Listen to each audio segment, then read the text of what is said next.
Testing, testing. 1, 2, 3. It's your gal, Juliberry. Hello. Hi, guys. Oh my goodness, it's been a while. It's been a whole week. It's been a whole week, isn't it? Oh my goodness gracious. How are we doing? Hello, Pepper. First. You're there first. You're first in chat. Let's go. It's me. I'm a little sleepy today, guys. But today is going to be a chill stream. Hi, Sam. Hello, Geneva. Are you guys ready to read some fanfics together? You guys ready? Look at that. Thank you all for the recent follows.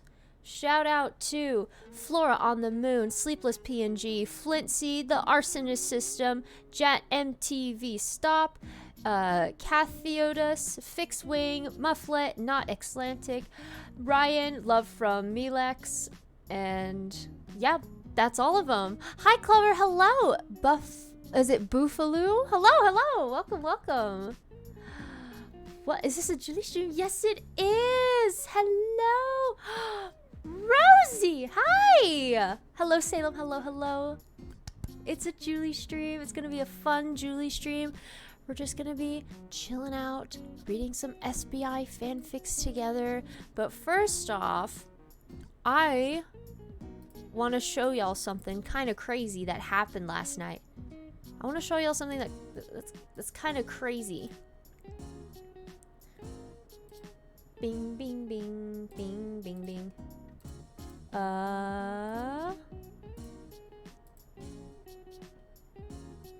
Looky here.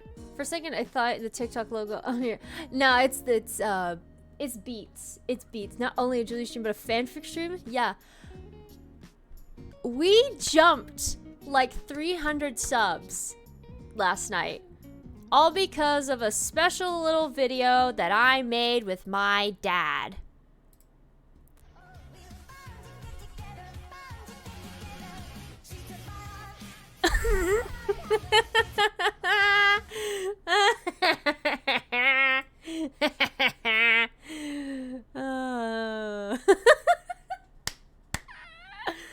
So that kind of blew up on TikTok. Kind of crazy. Kind of insane, actually. Like I never would have expected that from anything. Cool video. Thank you. Also, guys, yeah, we actually did hit, hold on. So this is funny. We actually hit this. It actually went up like 60 more after this. It stopped at 666. So, my subscriber count, my top subscriber count summoned the devil and made my, thing drop down to 100 because they probably saw all of the rest. They probably saw all my Minecraft fanfic readings. They realized I was an MCYT SBI stan, and so they're all like, unsubscribe. I just keep telling myself that they were bots. So we're reading a one-shot or the Golden Phoenix. The Golden Phoenix we are saving for Tuesday because we want to do it with Kit. But I did run a poll on my Discord server today, and chat wanted to... so if you're not in the Discord server, you should totally be in the server. But y'all voted. It was for 4. It was 3 for Val, 3 for Art. Wait, actually, no. 2 for Val, 2 for Art, 5 for Quest SMP, and 13 of y'all wanted to read some SBI one-shots. So we're going to be reading some one-shots. So that's why it's SBI Sunday, not necessarily Tommy Tuesday. Julie, it's important. Do you like firm mattress or super soft This is a super soft mattress right here. It's squishy. You can't really see me pushing down on it. They would have stayed if they got to know you. So true. I think the comments are really funny though. They're really funny. Like, she actually took his arm. Dark humor at its finest. I was so scared for a sec. I wore my Technoblade hoodie on purpose because I knew people would notice it. Techno merch spotted, very cool. Let's see. Where's the one? Hold on. This one's funny. Andrea Armilis says, "You have a so cute smile. Keep smiling. You're so beautiful, but your smile is something difficult to find. Kisses from a new fun of yours from Italy." Okay, Andrea. I thought that was funny.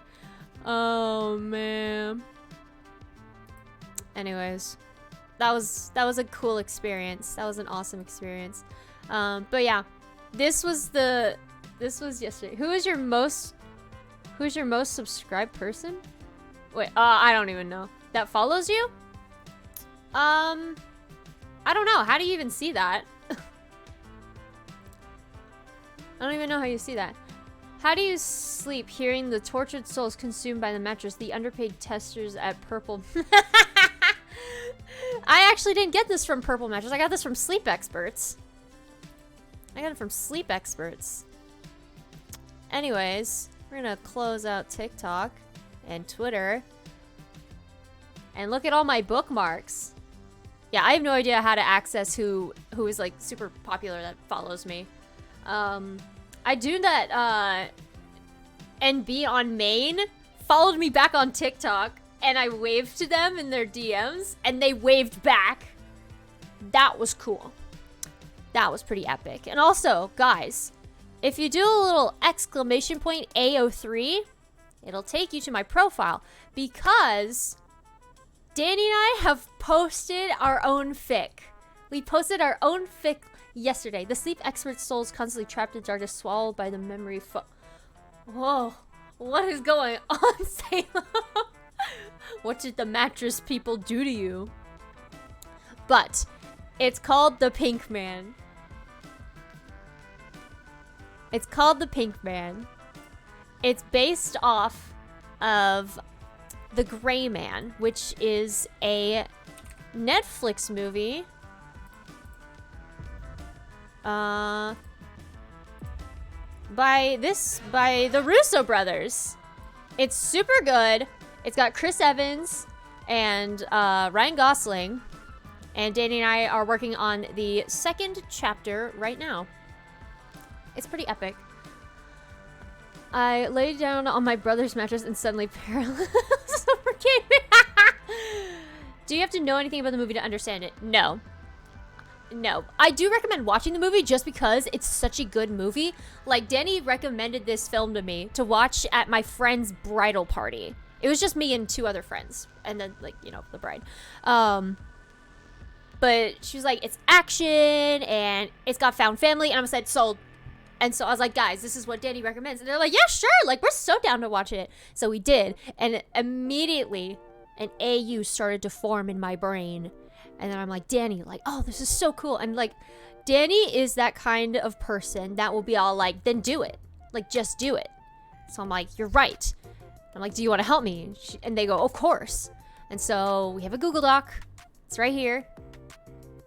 And we finished the prologue last night. Is it like Dark SBI? No. In the tags, there's no tags for Dark SBI. It is angst, hurt, comfort, a lot of fluff. It's basically a bodyguard AU. It's always the SVU that gets you. It is. But it is angst, you know, happy ending. Tommy in it has a heart condition, but he lives. Like, it doesn't, there's no main character death. It's just lots of violence. Like, Technoblade beats up a guy that tries to hurt Tommy, and it's epic. But yes, Wilbur and Phil are also in it. Here, I can read you guys the summary. Real quick. Techno, otherwise known by his codename Blade, is the CIA's most skilled operative who operates within the Gray. His true identity known to only a select and trusted few. He's lived like this for years, lying low and staying underneath the radar. But when he is tasked with a suspicious operation by his superiors, he uncovers dark agency secrets and begins to question his own allegiance to the same people he is meant to trust. Now, as he's hunted across the globe, Techno not only has to find a way to save himself, but also those he cares about the most. Yeah!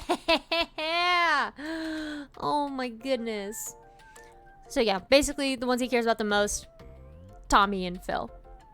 And then Wilbur's gonna come in and he's gonna be all like, Techno, you're my partner, what's going on? And it's like, that's all I'm gonna say, that's all I'm gonna say. But I posted fan art for this, guys. I posted fan art for this too. I'm super happy with how it came out too. Look! It's like, you sure you're alright? Yeah, just another Thursday. I care about them so much. I care about them so much. But yeah, and here's like the reference from the film. Oh my goodness. It's a whole thing. It's a whole thing. But we're not here to talk about my fic. We're here to read other people's fanfics. It looks so cool. Thank you, Pepper. Thank you. Thank you. So yeah, like the exclamation point AO3 and it should lead to my profile. You can type that on chat for the command. I'm actually so excited to read it. That just warms my heart. Thank you so much, Pepper. But yeah, the pink man. 7K words right now. 7K prologue. It's a pretty long prologue. What is a fic we are reading? That is an excellent question. I feel like, what are you guys vibing with? It's obviously going to be SBI because we're picking up from my bookmarks. Let's see. Go to my bookmarks. What are we feeling? What are we vibing with? Do we want like hurt comfort, angst, with a happy ending, of course?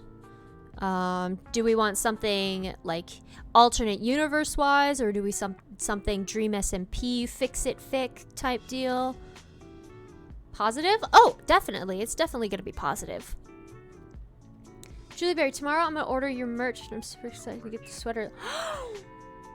Wait, you're ordering my merch? Hold on. Wait. You mean like the merch that's on like my thing?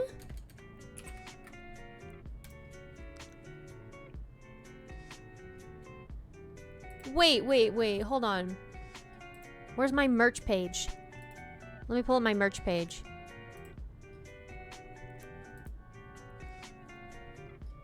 I do have merch, guys. I do have merch. This is my merch. I have merch. I didn't mean to click edit. Shoot. Okay, wait, let's go to the preview. Yeah, I've had merch, guys. It's here.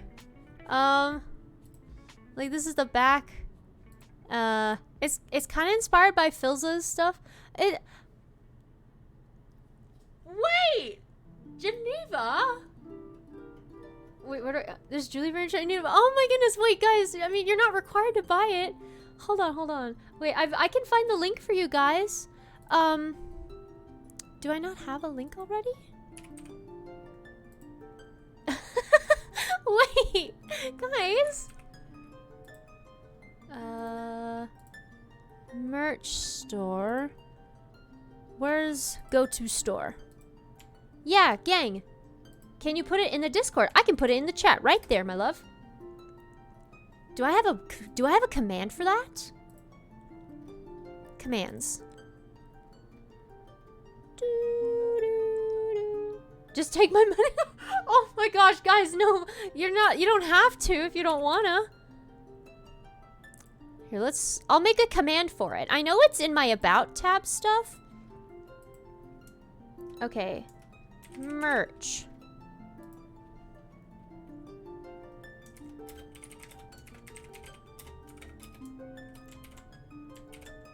Boom. Okay. Exclamation point. Merch. Yeah! There's my merch store, guys. I have mugs. Here, I can pull this up. I got a hoodie. I have it at the lowest cost, guys, by the way. I am a big fan of the sweater thing. 'Cause, like, you can do a lot with this. I just feel bad that the hoodies are always so expensive. But I swear, I try to put it the lowest expense, guys. Oh man. But guys, if you know anything about like merch and not having to do it through Streamlabs, like hit me up and I will try to make it as cheap as possible. Cause I think with this cost, like I don't think I'm getting any profit, which is totally fine. Because I want you guys to have stuff to enjoy. You know? Just take it, Pepper. Stop. I can make you your own website. If you put like stuff in my Discord, I'll definitely look at it.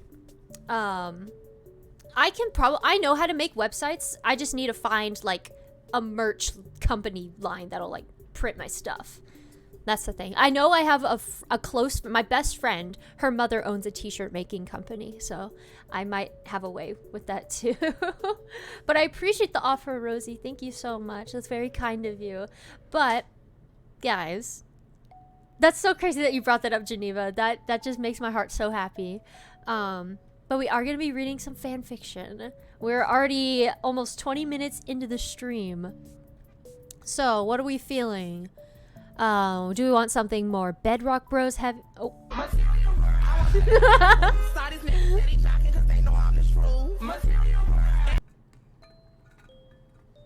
Thank you for that, Smiles Happy. Welcome to the stream. Let's see. B? Hello, B. Possessive, please. You like Dark SBI? Let's see. See, I kind of do too. But I like it when it's like healthy in the end, you know? Like they learn their lesson. Give me something that will make you cry. Okay. Let's see. It's 13K words. I need something that'll get me through. Oh, 100%? Oh my goodness. Okay. Let's see.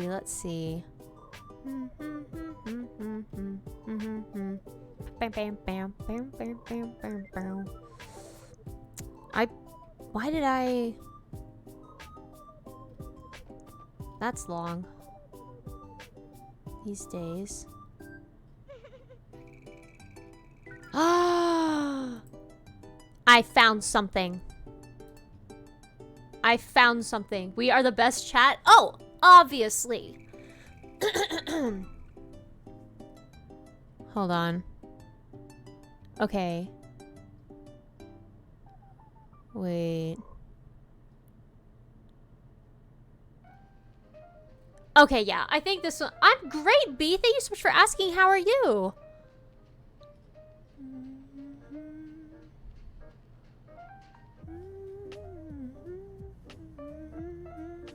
My dad said I could get the mug.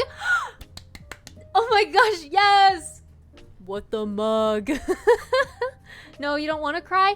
Okay, how about we start off with something sad, and then we can start off with something kind of happy. I mean, it's not necessarily sad. It's just like so like heartwarming. You will be sad.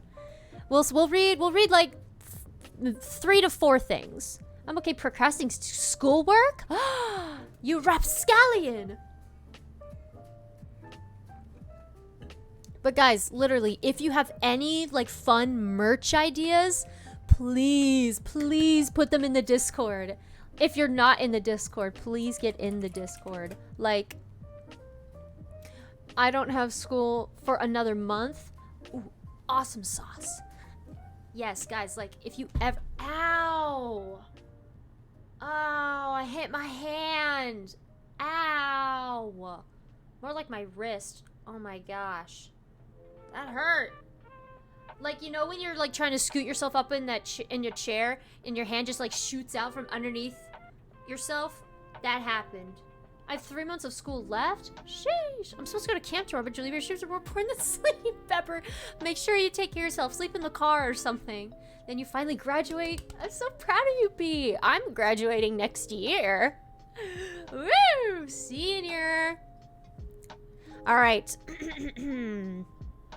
Let's get the lore music going, huh? Let's get the lore music going. Jay's lore playlist. Ah. Okay. So this is These Days, Sleepless Nights by Sailing the Night Sea. It is general, Technoblade centric, chosen family, found family, Dream SMP canon compliant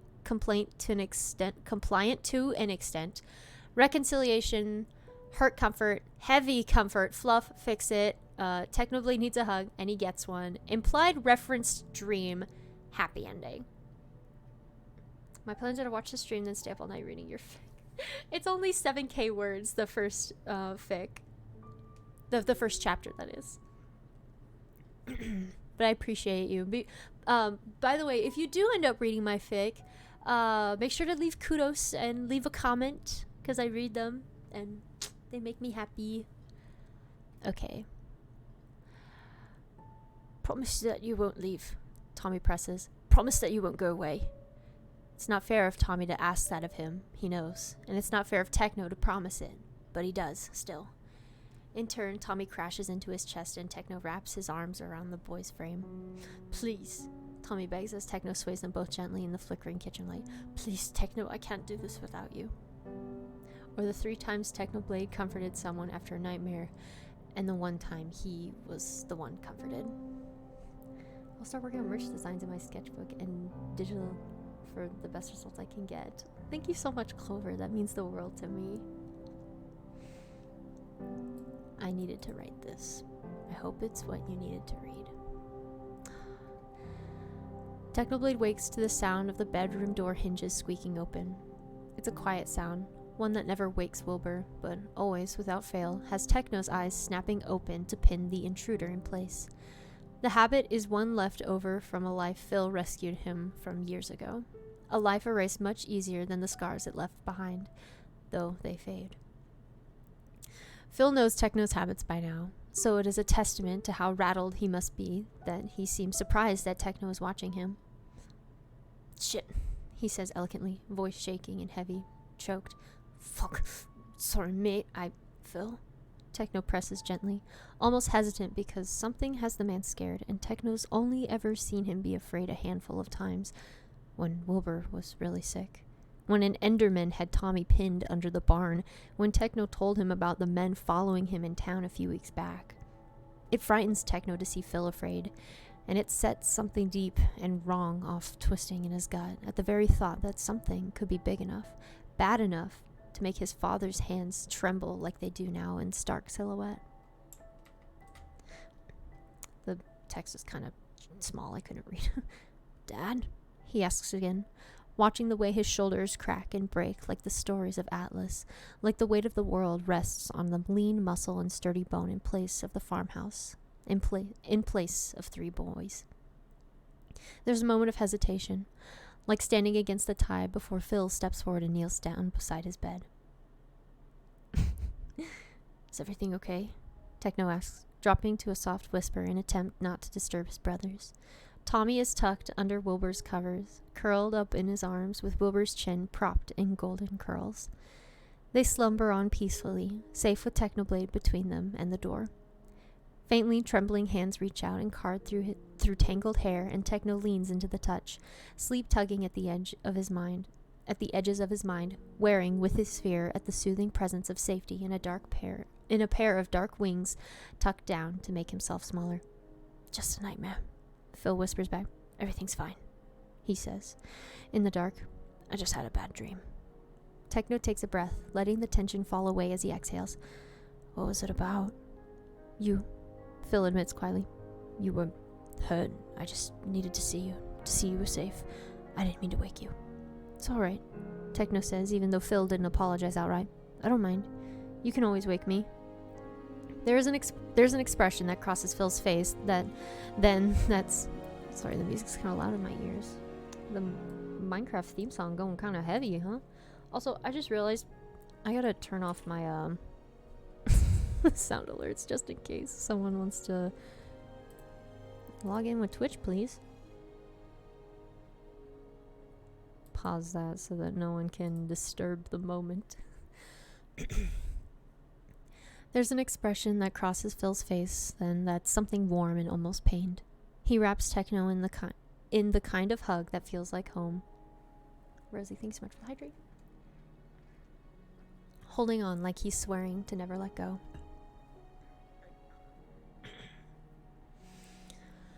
Madness clings to his reflection like water to blooming boughs after a heavy rain. But the thing about mirrors is the glass between boys turned somehow into men. Technoblade comes when his brothers call, but what he finds when he answers is unfamiliar. Tommy, at least, is the same, but Wilbur is wholly unrecognizable for a split second, draped as he is in paranoia and shadow. But he steps into the light when Tommy beckons him closer, and Technoblade recognizes his trembling hands as though they were his own. He knows them the same, of course, perhaps even better. Wilbur is still Wilbur, though Wilbur is changed, and it is like missing a step on a staircase in the house you grew up in. He regains his balance with the grace of a dancer, the way he was trained, the way he was taught. And he knows that if Wilbur were to stumble, he would move exactly the same. Mirrors for a reason. Twins for a reason. Even if that reason was the proclamation of a child met with startled acceptance. Wilbur claimed him. Ages and years and lifetimes ago, yes, but he claimed him. He is carved in the surface of Technoblade's bones, and Techno his.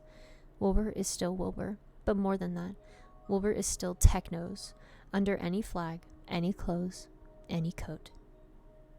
Pogtopia is a plague on both of Techno's brothers, but it eats away at Wilbur the most by leagues. It is a rot, and Wilbur is the wooden deck of a ship too long unmoored. But he is still Wilbur, still perfect, unthinking reaction to Techno's actions. They are still boys, still young.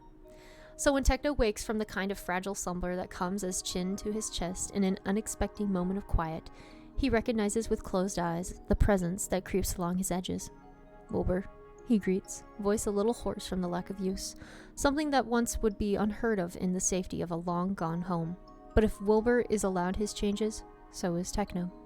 His eyes open to land on the shadow, the sliver of smoke that takes the place of his brother. He's too thin, Techno notes for possibly the 1000th time. He's not eating. He knows, because Wilbur is Techno's reflection, and there is no body Techno knows so very well as his own, as Wilbur's. Technoblade. His voice rasps, raw from exactly the opposite of Techno's. His tone is a head held loftily, his and narrowed eyes regarding a stranger coolly. But it's Wilbur, and Techno does not know how to be anything but open, anything but searching. His brother's hands shake worse than normal. His eyes flicker to the corners of the room almost frantically. Something has him spooked. And something drew him to the glowstone lit fields to which Techno tends obsessively these days. Wilbur is frightened, unsteady, and he came to Techno like he is meant to do. It should not be a surprise, but these days are strangers to him, and Wilbur is an uncertainty. Is my audio glitching? Chat, is my audio glitching a bit? Am I glitch, Barry? Am I being glitchy? Uh-oh. What happened? Hold on, let me pull up my stream.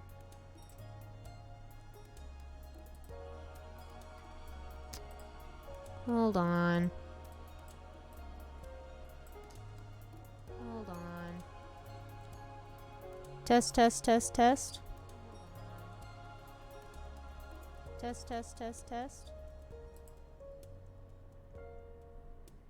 Am I good now?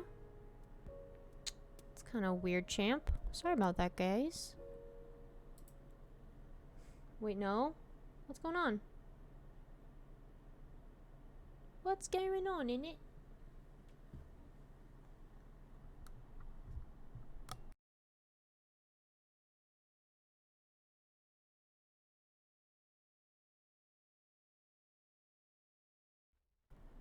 Hello?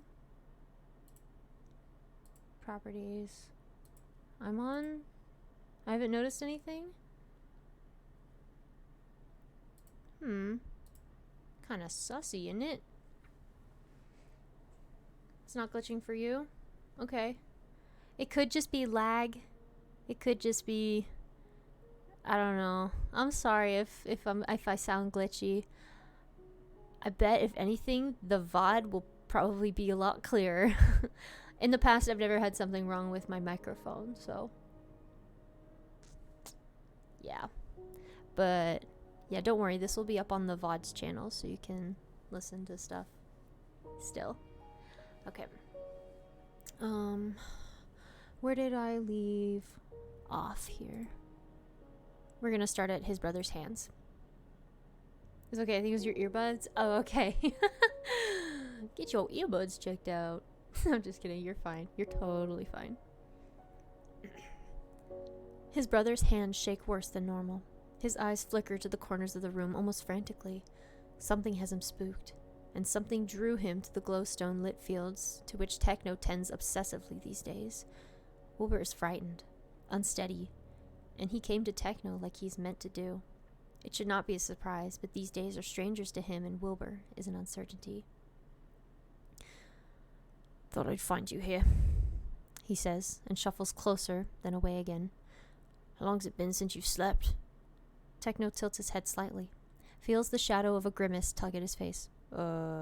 He stalls, elegant as ever, taught by the best. I mean, not counting dozing off in here, Wilbur says, and they both know he knows the answer, but he waits for Techno to give it anyway. Real sleep in a real bed. He takes a minute to try and count back the hours, but his focus is sand between his fingers, and he quickly surrenders. I don't know. Yesterday? To be honest, I haven't gone outside in a while, and I don't have a clock, so... Wilbur blinks at him, disapprovingly, somehow. Definitely hypocritical if the bruises under his eyes have any say in the matter. Have you been down here since the last time I saw you? Techno starts, slowly, squinting his eyes a bit as he tries to find some reasonable excuse or to figure out just how long he must have been awake for Wilbur to look as exasperated as he currently does. Maybe. A frown twists at Wilbur's lips, and he steps forward to wrap a shaking hand around Techno's arm. Right, he says, all authority and poorly buried relief.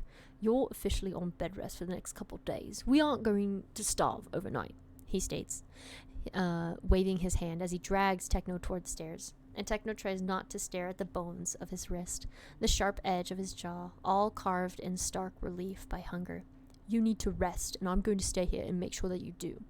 Oh, Technoblade thinks, and all of the protest bleeds out of his muscles. Wilbur is still a boy, he remembers. They both are. Still young, still belonging to each other. He's afraid to sleep, and he's asking Techno to grant him a momentary reprieve, to let Wilbur close his eyes and feel safe like when they were kids. As the door closes behind them to Wilbur's messy room, Techno offers a quiet gratitude that Wilbur stumbles to accept. It is for the sleep, yes, but it is for the trust even more. It is breathless relief that Wilbur is taking something that he needs. It's hope that maybe Pogtopia has not carved out so much of his twin after all. 3. Tommy is quiet following his exile. It's not as though Technoblade can't see the shape of it, the scar of it written in every unsteady line left in him. It's not as though Techno is blind. But, well, it's just easier this way, isn't it? If Techno holds the whole of himself close to his chest, hidden under glittering netherite armor, safe from swords and from brothers, he tells himself that Tommy feels the same. Tells himself that Tommy is still recognizable under the shaking hands and bared teeth. There is a farmhouse with a coop of hens that Tommy fed each morning. Techno bets they've all gone feral by now, if they survived at all. Tommy, in his worst moments, resembles Wilbur at the end. It is for this reason and 1,000 others that Techno keeps his distance. L'Manberg killed its founder, its composer, and, as Tommy drifts like a ghost over spruce wood floors, Technoblade knows that it is killing its heart as well. He tried to save Wilbur. He will offer Tommy that same outstretched hand, knowing that he will choose to drown one of these days. Still, when his little brother hovers in the doorway of Techno's workshop and the moon is high in the night, Technoblade takes up the mantle Wilbur broke over his knee months ago. Tommy's nightmares were never things that Techno was left to handle before. He always chose instead to crawl under Wilbur's covers and confess his fears in muffled whispers that Techno pretended not to hear. 6 months, Julie. Halfway there. Nova, thank you so much for the resub. 6 months! Oh my gosh. That's insane. How long have you known me now? That's insane. That's insane. Like, bruh. It had to be back in, like, December. I feel like that's when I got my first emotes from you, right? That's insane. Oh! Never mind. It's... Wow. Wow. B. Oh my gosh. How long ago was that? So a year ago. A year. Wow. So that's crazy. You found me in August? I started streaming December of 2020. Oh my gosh, B. Wait, you have been around that long. I have no perception of time. Same, bestie. Same. Oh my gosh. And Nova? 9 months. Congrats on the follow, baby. Yay.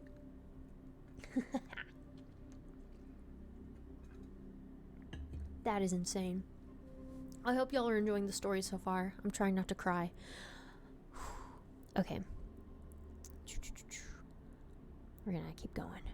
Still, when Tommy comes to him trembling with tear tracks still damp on his cheeks, Techno rises from his creaking chair and crosses the space between them to wordlessly guide his little ghost to the kitchen.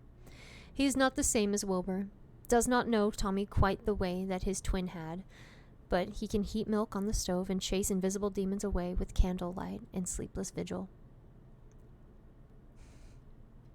That's insane, B. That's absolutely mental. He doesn't expect Tommy to speak, honestly. He expects them to commiserate in silence, both wishing that Techno was on the other side of the mirror right about now. But there is no reflection, and Tommy has nowhere else to go. The quiet stretches on for a while, lingering almost comfortably, almost warm and safe and familiar. But there is nothing familiar these days, and nothing safe. Wilbur is dead and gone, and the rest of them are shattered irrevocably in his brutal wake. But then, Tommy speaks. Voice hoarse, as they always seem to be, voice trembling, as always. Nightmare, he croaks, unnecessarily, really, but Techno doesn't comment on it.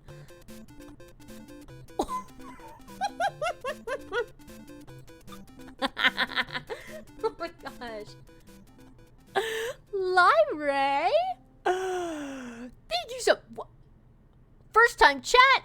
Lyrae. Have you never been to a Julie stream before? Lyrae. Oh my goodness. But I'm kidding. Tasing /T. Lyrae, thank you so much for the raid. Oh my goodness. Thank you so much. Screams a little... You're fine, right? Thank you so much for the raid. How was your stream? What were you doing? How stream's going right? It's going great. I'm making my chat cry right now. We're making chat cry with some sad fanfic readings. Stream's going lovely. Woo. But yes, welcome, Raider. Stream was heckin' fun. We played Raft. I've never played that, but I bet it has to do with rafts. Yes, you make them cry. I'm making them sob. Chat, are we crying? Are we crying right now? I got the angsty. I got the lore playlist going. Right, I got the lore playlist going. Oh my goodness. Yes. Hi, Rosie. Screaming, crying, perfect, storm. I can't make all the tables. Raft is fun. We should play with Crescent PP soon. Not the Yes, I'd love to. That'd be super fun.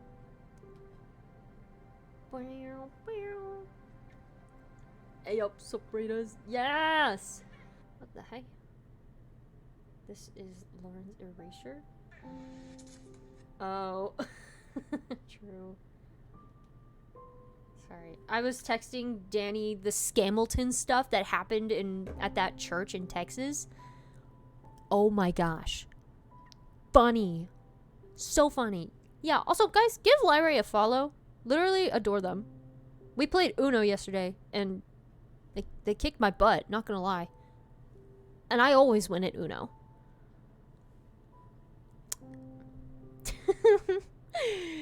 But yes, welcome Raiders. My name is Juliberry. I'm a Minecraft streamer. And that's about it. Join the Discord. Join the Discord, y'all. We watch movies in there. I want to watch a movie tomorrow. Not gonna lie. Let's watch The Gray Man. Chat, we're gonna watch The Gray Man tomorrow. Do y'all want to watch Pro Uno for real? Hey, you know it. No, but thank you so much for the hydrate. Stop. Lyrate. I will cry. Not that I was... Dude, I cried today. I watched Hello Dolly. Y'all know that scene in WALL-E when he's like, it only takes a moment. I watched Hello Dolly. That's where the song is from. And I simply just broke down.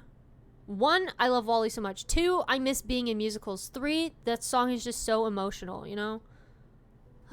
Also, guys, I got my Kendra Scott birthday gift. It's got a little J on it. The Mumsa emotes. Slay. Okay, but let's get back into the angst, shall we? Let's get back.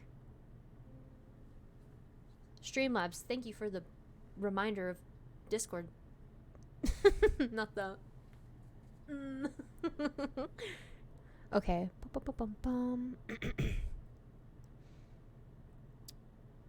Okay. We're starting at But Then Tommy Speaks. But then, Tommy Speaks. Wait. I do not mean to raid and run, but I must eat. Oh, please go take care of your freaking self. You go eat food. Stream goes fantastic. Thanks, bae. Appreciate you for the raid. Mwah.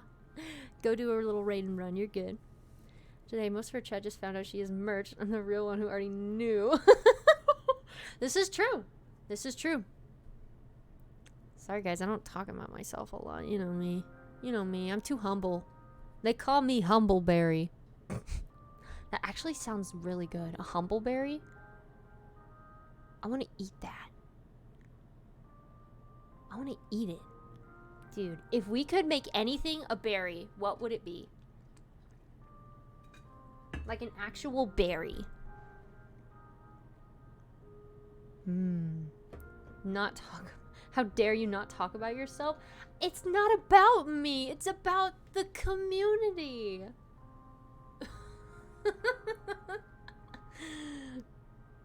Yeah. Oh my goodness. All right. All right, I'm going to keep going. I'm going to keep reading.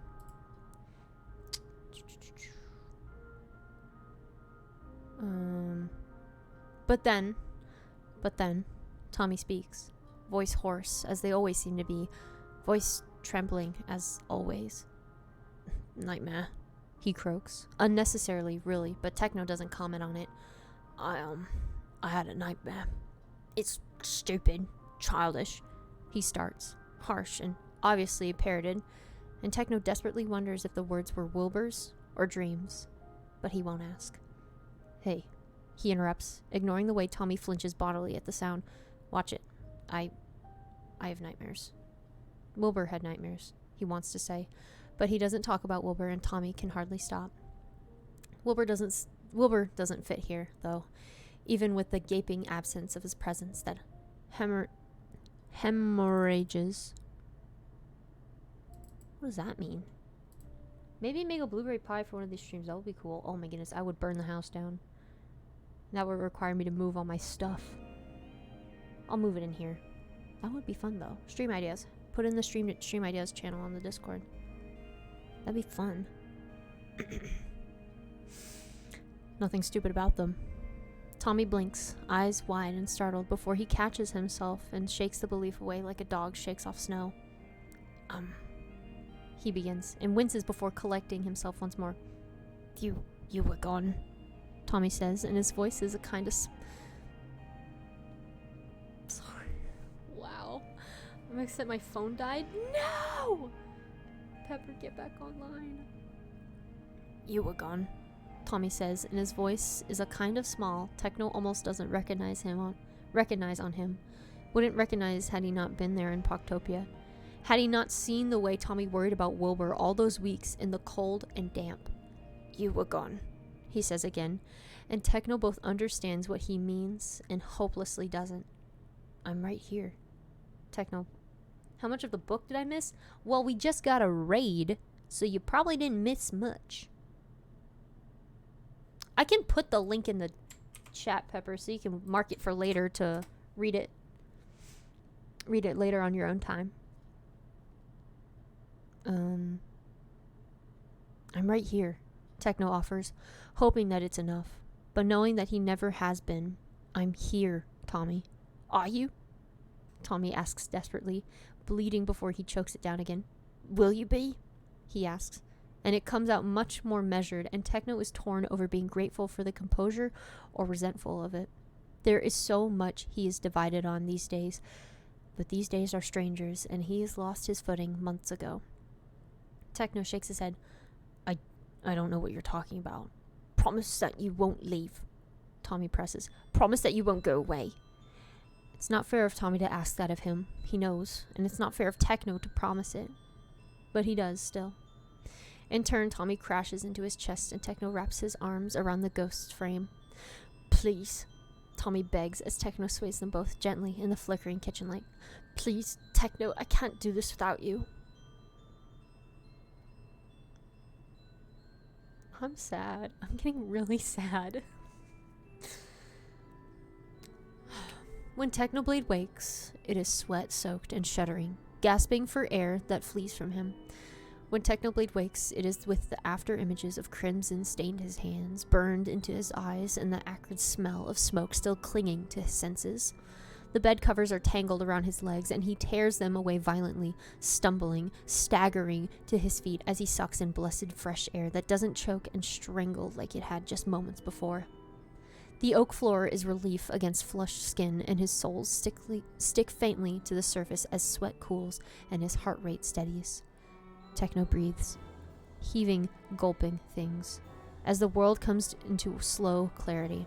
He is in a farmhouse, an echo of the one he grew up in, but warped, changed. The bedroom is empty save for him, but there's another bed against the opposite wall with rumpled blankets that holds its occupant's scents. As his heart settles, his mind settles. Technoblade can hear the sounds of life emanating through the wooden door. By the muffled noises, he knows that his family is gathered in the kitchen, either cooking or starting wars. God knows he sat down at breakfast tables over both. Only he remembers, as the pieces of the world slot into place one by one, they are long gone from wars out here. They shed war like winter coats and fled. He knows. He remembers. Out here the world is quiet for them. There is a farmhouse, a garden, a coop full of chickens that Techno is almost certain Tommy is training for battles he doesn't expect to ever come. The door opens easily with a light push, the thing separating them only wood and only feet. Wilbur's smile is bright like it was a long time ago when he turns to greet his reflection. The nightmare must cling to him because Techno watches as his twin expression falters, and he makes his way around the chaos of Tommy to reach for Techno and hold on to him. Bad dream? He asks, even though he already knows. The sounds around them fall to a hush, and Techno tracks the way the floorboards creak as he is surrounded. Arms circle around him and ground him in the world as it is now, and not as it was before.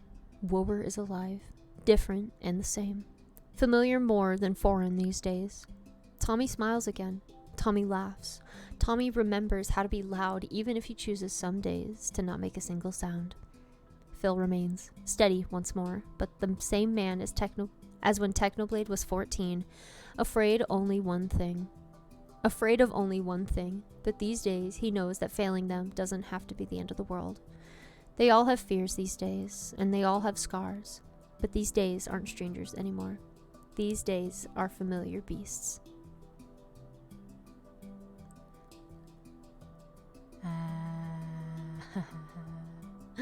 The end. That's such a good one. It's such a good one.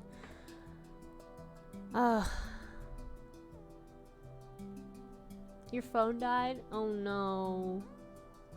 Oh no, Rosie. Yo, plug in your phones. What are y'all doing? Wasting your battery so much, eh? It's because you're watching me, probably. Sorry, gang. I'm sucking up all your power. Oh my goodness. Let's see. So that, do you think you're going to read your fic on stream? Maybe when we have more chapters out. I'd hate to like start reading something to you guys to not have anything after. That's why I only like reading like completed stuff or one shots, but because the Pink Man is going to be kind of a multi-chapter fic, I kind of want there to be more. You know? That makes sense.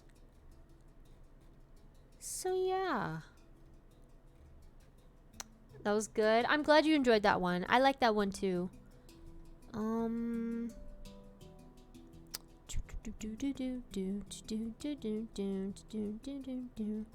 This is a racing AU. It's got some Tommy in it angst.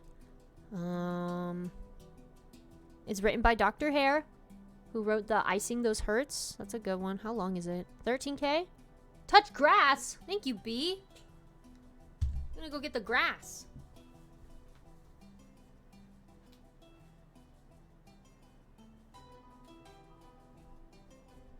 No, you did not hear the last of it because my phone died. Oh, you didn't hear the last of it? It's okay, Rosie. You will be able to watch the end on the past broadcast on here. Also, we're touching grass now. Remember the hydrate from earlier? Yes, I did. I did do that one too. But I'll do it again just in case. Ah, tasty. Just read the entire Icing Those Hurts series. I'm reading it on my own because it's really long. I remember I read the first one of those series back in March. And then it like blew up.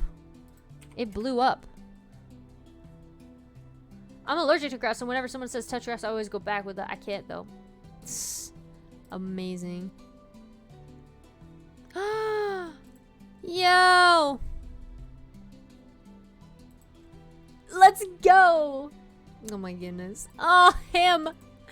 Him! Anyways. Let's close Twitter again. Same time I read it too when it first came out. Ah! It's so good. Let's see. Fun fact, I read this while watching Maverick. The second time. I watched Maverick twice. The second time in theaters, I read this. I read the first one before it was a series. Yeah, same. And then it like became a whole thing and I'm all like, oh, what is that? What does Vine Boom mean for sound alerts? It means what you think it is. But I have sound alerts turned off. Oh. Hey, you should read the first chapter of Pinkman. But Nova, there's not a second chapter out. It'd be weird to only read one chapter. Okay, if I still have it in me to read after I read this one, because I'm reading this one next. I'm going to read this one. It's a kid fic. Good siblings. Artist, Technoblade. We're going to read this. 2K words. If I have it in after this to read it, I will read Danny and I's fic. I'll read the Pink Man. I'll read the first chapter of Pink Man for you guys, okay? Okay, pinky promise? I'll pinky promise if I have it in me, okay? Do we have a pinky? Can we have a pinky promise emote? I need that in my life. But I need my audiobook. Any sick fix? Wait. Do I have a sick? I do. It's Bedrock Bros. It's 4K. This is well, there's a lot, but I'm like, I can't. I just kind of want to read some good vibe stuff. I will if I find some sick fic emotes, I will put them in the Discord. I will put them in the fic link in the fic Rex channel. Why does the title sound like it was the boogeyman, like for the pink man? Yes, I will, Pepper. I promise. I promise. But this is artist AU. All right. But yes, Pinky Promise emotes, the artist AU one. I love them. I love Locker Girl stuff so much. Hold on, wait. Oh my gosh.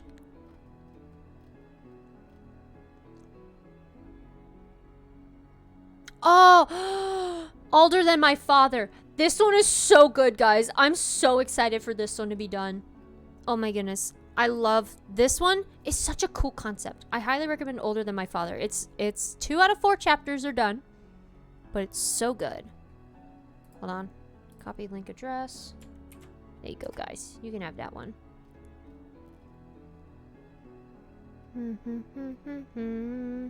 This was the one that led me to Locker Girl, I think. Oh my goodness. Now we're finding so much stuff.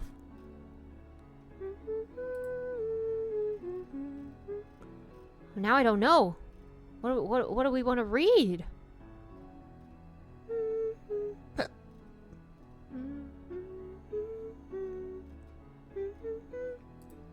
Oh my goodness. I'm so indecisive, gang.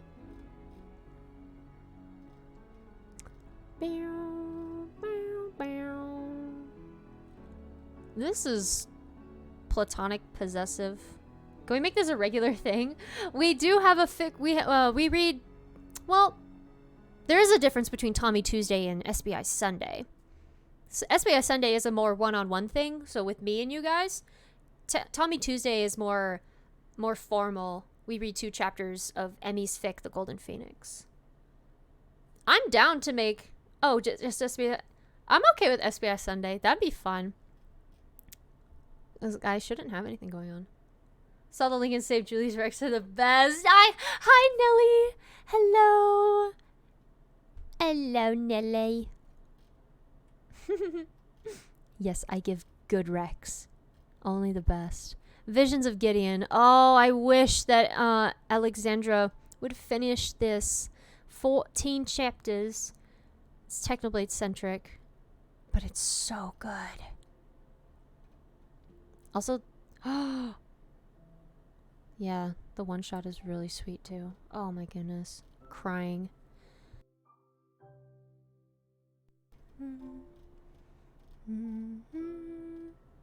Tommy in it as a Disney princess. These are pretty fun. Guys, yeah, if you exclamation point AO3, it'll lead you to my account so you can access my bookmarks. So we have Mums on Monday, Tommy Tuesday, Wilbur Wednesday, Techno Thursday, Phil's on Friday, and SBI Saturday through Sunday. It probably won't happen on Saturdays because Saturdays will probably be something Minecraft. I will play Minecraft. Yes, my AO3. Leave me a subscription, won't you? We just read this one.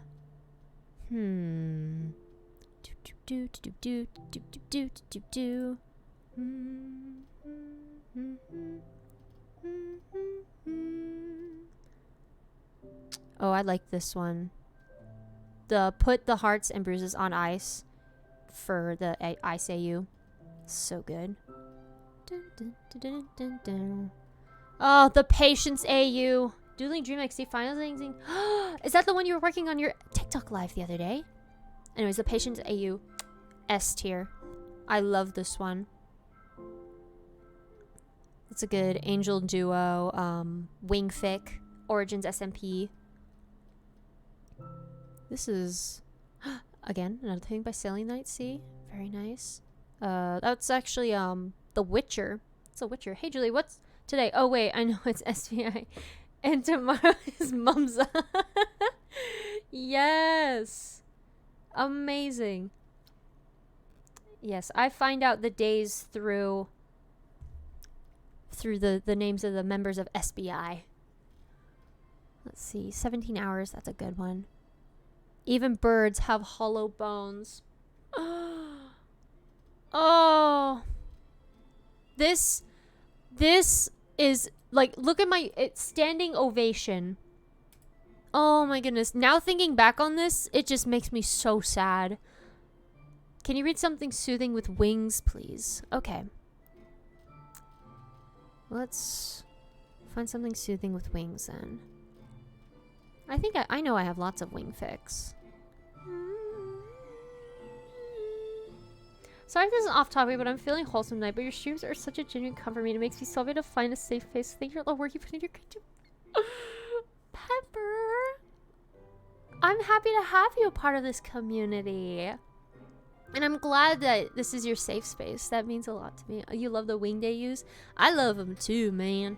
I love them too. You actually got me more into those because of Sir Cantus rec from a while. Can we read something from Sir Cantus? Does Sir Cantus have any one-shots? Or like 3-shots? I don't know. Who am I subscribed to?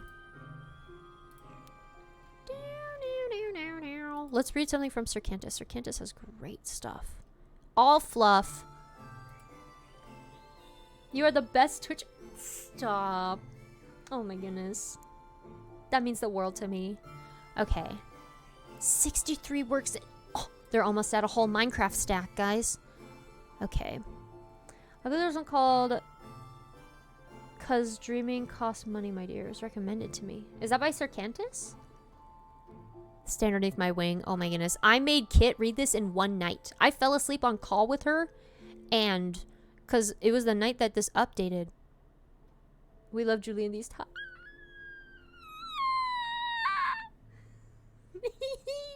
Lowercase screams. Oh my goodness. But yeah. And so I was like, Kit, you have to read this. I literally downloaded Twitch for you. Remember the first time I streamed? Shout out Skate the Infinity. Skate the Infinity is getting a second season. Yay! I'm so happy. The Avatar. What? Nelly? Oh! Thank you so much for the gifted sub to Geneva. Geneva, congrats, you got a sub. Yes, yes, Skate is getting a second season. It was announced on Twitter. Cat Jam, thank you so much for that. Oh my goodness, Nelly, thank you, thank you. Our sub goal, I'm thinking about moving it down to 20, honestly, because I really want to show you guys what's on my private TikTok. It's getting a second season. Let's freaking go. Let's go. I haven't watched Skate yet. You have to. Oh my goodness. It's so fun. And gay. And also there's a... Hold on. Wait.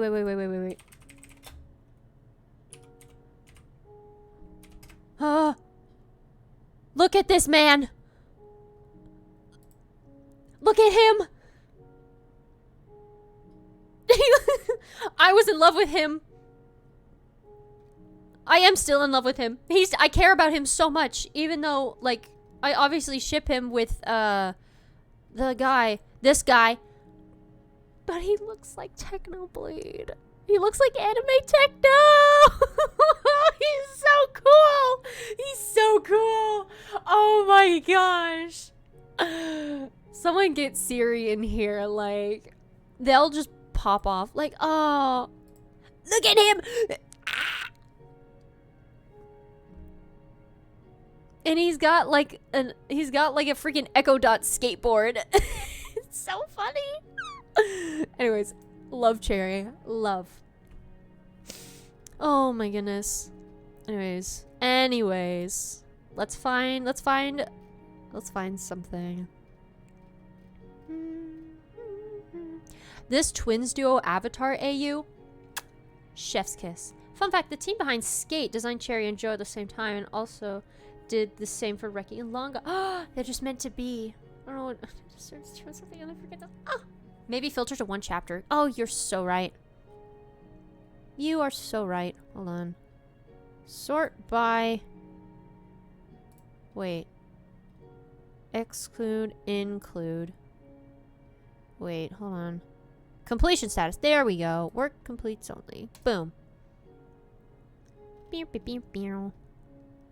Let's see. One shot, skateboarding. I read that. Losing battle, fairies. Oh. It's like Dark SBI. That's a good one. Hold on. open that in a new tab just in case. Twins within the cradle.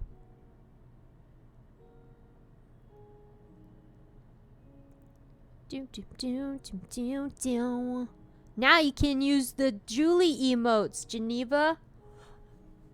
Pog. Pog. That's a cat shifter one. Beloved king. I've been ghosting along. Ghost murdered my brother in my life. Oh, my heart. Home is where the hoard is. Seagull to Dragon's Heart. Not seeing any wing fit, guys. Hands rated E for everyone. Am I the only one who hates when someone writes a one chapter but leaves it on a cliffhanger? Yeah. Yeah. Doom doom doom doom doom doom doom doom doom doom doom doom doom doom doom doom doom doom doom. We're going way back in time. Very pog. Maybe the catfic? I don't know. It doesn't have Phil in it, though. Don't have Phil in it. And we want something with Phil. Gotta get back in time. Back in time? Turn back time. Whoa, gonna hit rewind. Remember. Oh my gosh, Nelly. Nelly, it's the Change Fate by Being Aggressively Kind one shot that I read.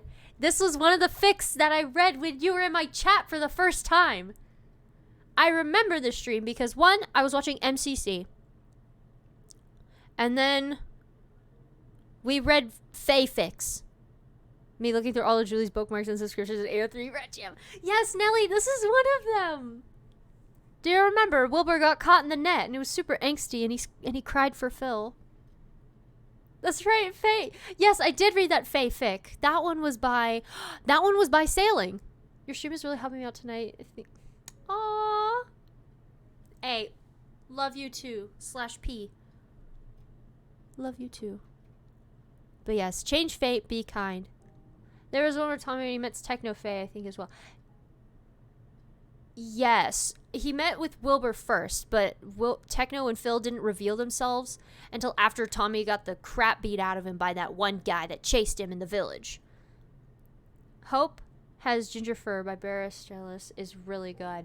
They followed me on Twitter. Barry Australis. They followed me on Twitter the other day and I literally collapsed. Sleepy Brothers. That's cute.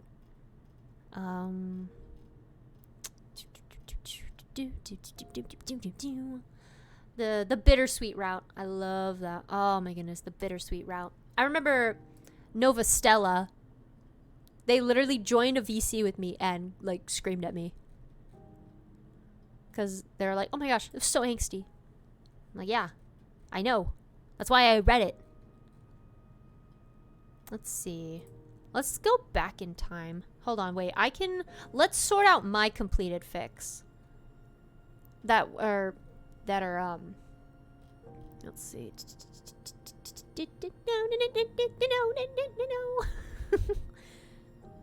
Wait, how do I... Categories, fandoms, characters, relationships. Rex only. Today, I've been a bit down, but the stream brought up my mood a ton. Like always, you're amazing.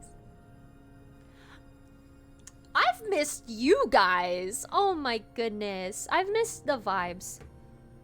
I've missed hanging out with y'all. Y'all are so wonderful. Oh my goodness. Oh, this is sad. Sadly, Wilbur is dead in this fic.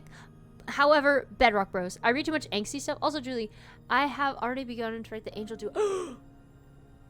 Nom nom nom nom nom. Give me Angel Duo. Nom nom nom nom. I look forward to Julie reading Fluff. Yes, I want to read Fluff, guys.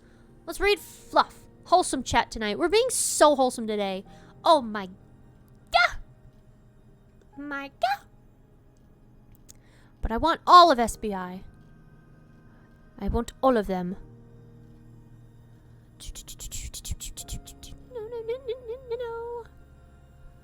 Okay, I've been through this tab already. Hold on. Just gonna scroll down to the bottom. Bum, bum, bum, bum, bum, bum, bum, bum, bum, bum. We're still listening to my lore playlist. Hold on, guys. Let's get the chill playlist going. Yeah. You just made me realize that I'm waiting on AO3 to let me have an account. Yeah, I gotta get on that. Okay. I'll put this in a new tab. See, this is Geralt again. Do do do do do do do do do do do.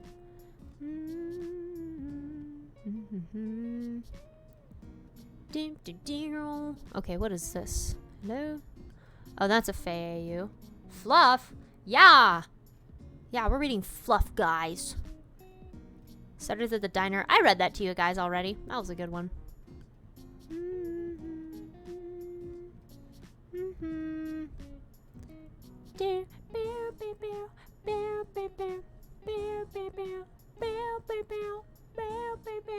Oh yeah, well, maybe one day I have a bi-heart. I know, I'm sorry. I don't have enough emote slots. I wish I did, but I've been denied. Twitch has denied me. Saturday the diner was so sweet. I know, it's so good. Yeah, I can. To make one, I had a friend introduce it to me in high school and sent me an invite so I can make an account. Hey, there you go. There you go. I know, I'm sorry, Geneva. Mochi never got back to me. Mochi has not talked to me. Oh, Nelly, that looks amazing. Oh my gosh. Yo, I like how you gave him the Mickey Mouse glove hands. We demand emote slot switch. No, literally. Guys, if I had more emote slots, I would be giving you so many different pride emotes. And also, I really like that idea of me doing like a pinky promise. Because I love pinky promise stuff. It's... Kick Julie... I speak the truth!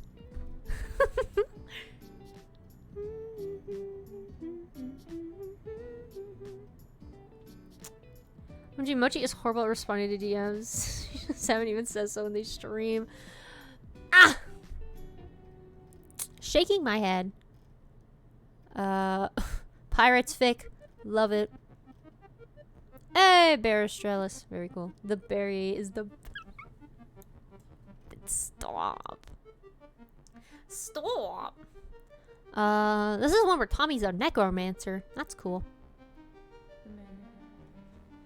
The freak was this? I'll leave you for now. See you. Have a great day. Thank you so much, Nelly. Mwah! Everyone say bye to Nelly. Hearts in chat for Nelly.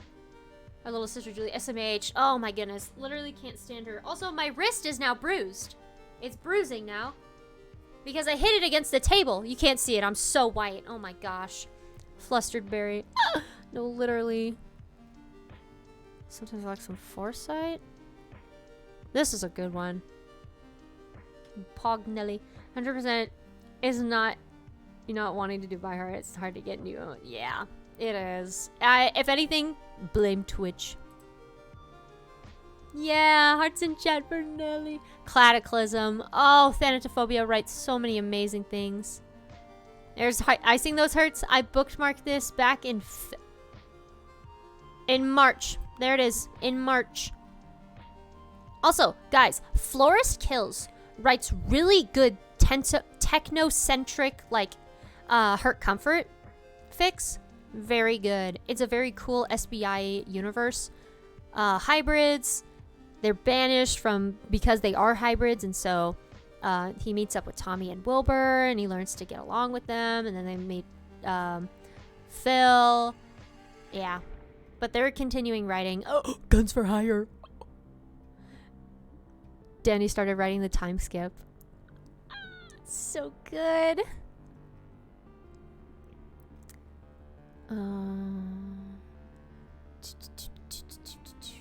I have one that's nice, short, and sweet, and tummy gives wings and take care of it. Nelly, did I say you could self-promo? First on Twitter, now in my chat? How? Have you no shame?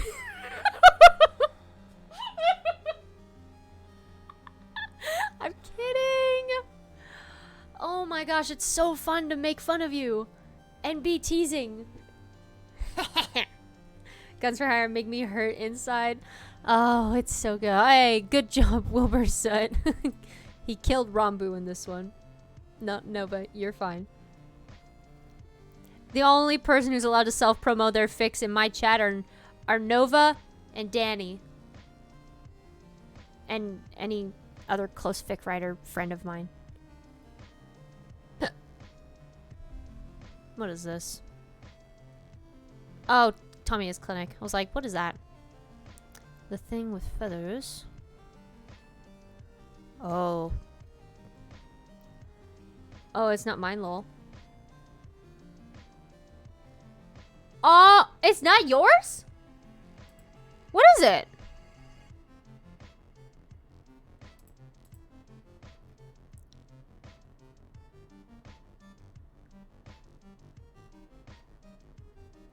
Grasstastic? Did I not read something about that? Ah.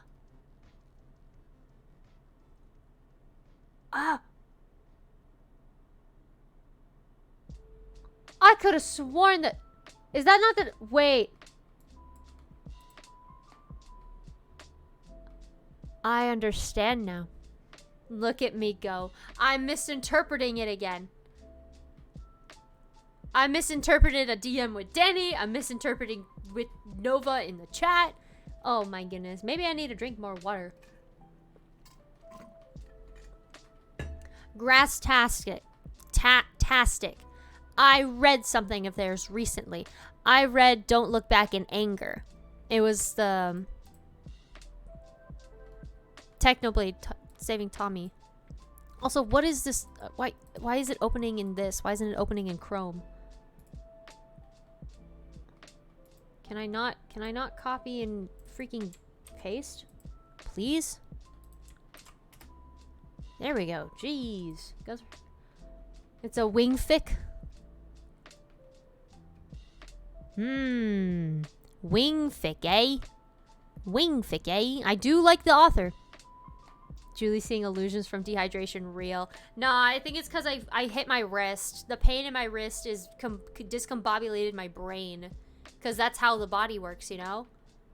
That's how it works.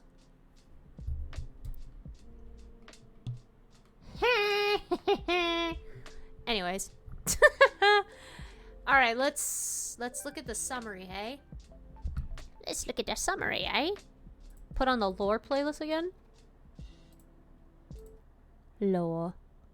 I'm procrastinating writing my fic and just making Pinterest boards for it. Danny and I made a Pinterest board.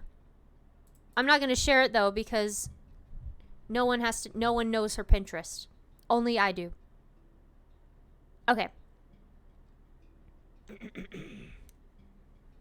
It's a secret board. Ow, why does my wrist like legit actually hurt?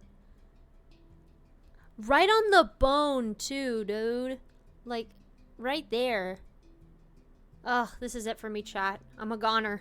Time to be like my father and lose my hand. Oh my gosh, it actually feels like swollen. Ow! Ow! Might get a hot pack. Kind of want to numb it, not gonna lie. Oh my goodness, it's because when I turn my wrist, the vein rolls over the bone. I'm just not gonna move my hand anymore. I'm gonna be rightless. I'm all left. Yeah, I'm okay. I'll be okay, chat. Don't you worry. Take some medicine, Tylenol, and Advil. Yeah, I'll take some Advil. But fanfic reading is much more important. So we're gonna read... Alright, this is my first time reading this. Not an ice will make it worse. I'll take your word for it. I think I have a heating pad in the hall closet, so I'm okay. I just didn't know it was gonna hurt that bad. I'm just not gonna think about it. Alright. Having a hand that feel hurt is not very hand... Out. Geneva, out. Oh my goodness. You're funny. You're funny. Fanfic reading more important than health. True, B. So true. So today... Alright. We're gonna get through this. Touch some grass. We're going to read this, and then we're going to read our first chapter of The Pink Man. All right. Of Rainy Days and Downy Feathers by Grasstastic. The teen collapsed into the nest with a huff, eyes fluttering shut as Wilbur leaned over him with a furrowed brow. Are you sick? Think so, Tommy mumbled, and Wilbur's feathers puffed up unconsciously. So you decided to crawl into my nest and get me sick? The other joked with a grin. Tommy scowled, eyes still shut. Yes, that's my exact plan, dickhead. Wilbur chuckled as he rearranged the nest to better accommodate them and pulled Tommy close to wrap his ash-gray wings around the boy. What's wrong then? He prodded, draping a blanket over them. Throat hurts, Tommy whispered before swallowing thickly. Everything aches. I'm tired. Go to sleep then, Wilbur deadpanned. Or Tommy gets his wings. Pure fluff, like his wings. Small, fluffy, small chick. Is this going onto the VODs channel? Yes. Yes, it will. It will go on the VODs channel. Okay.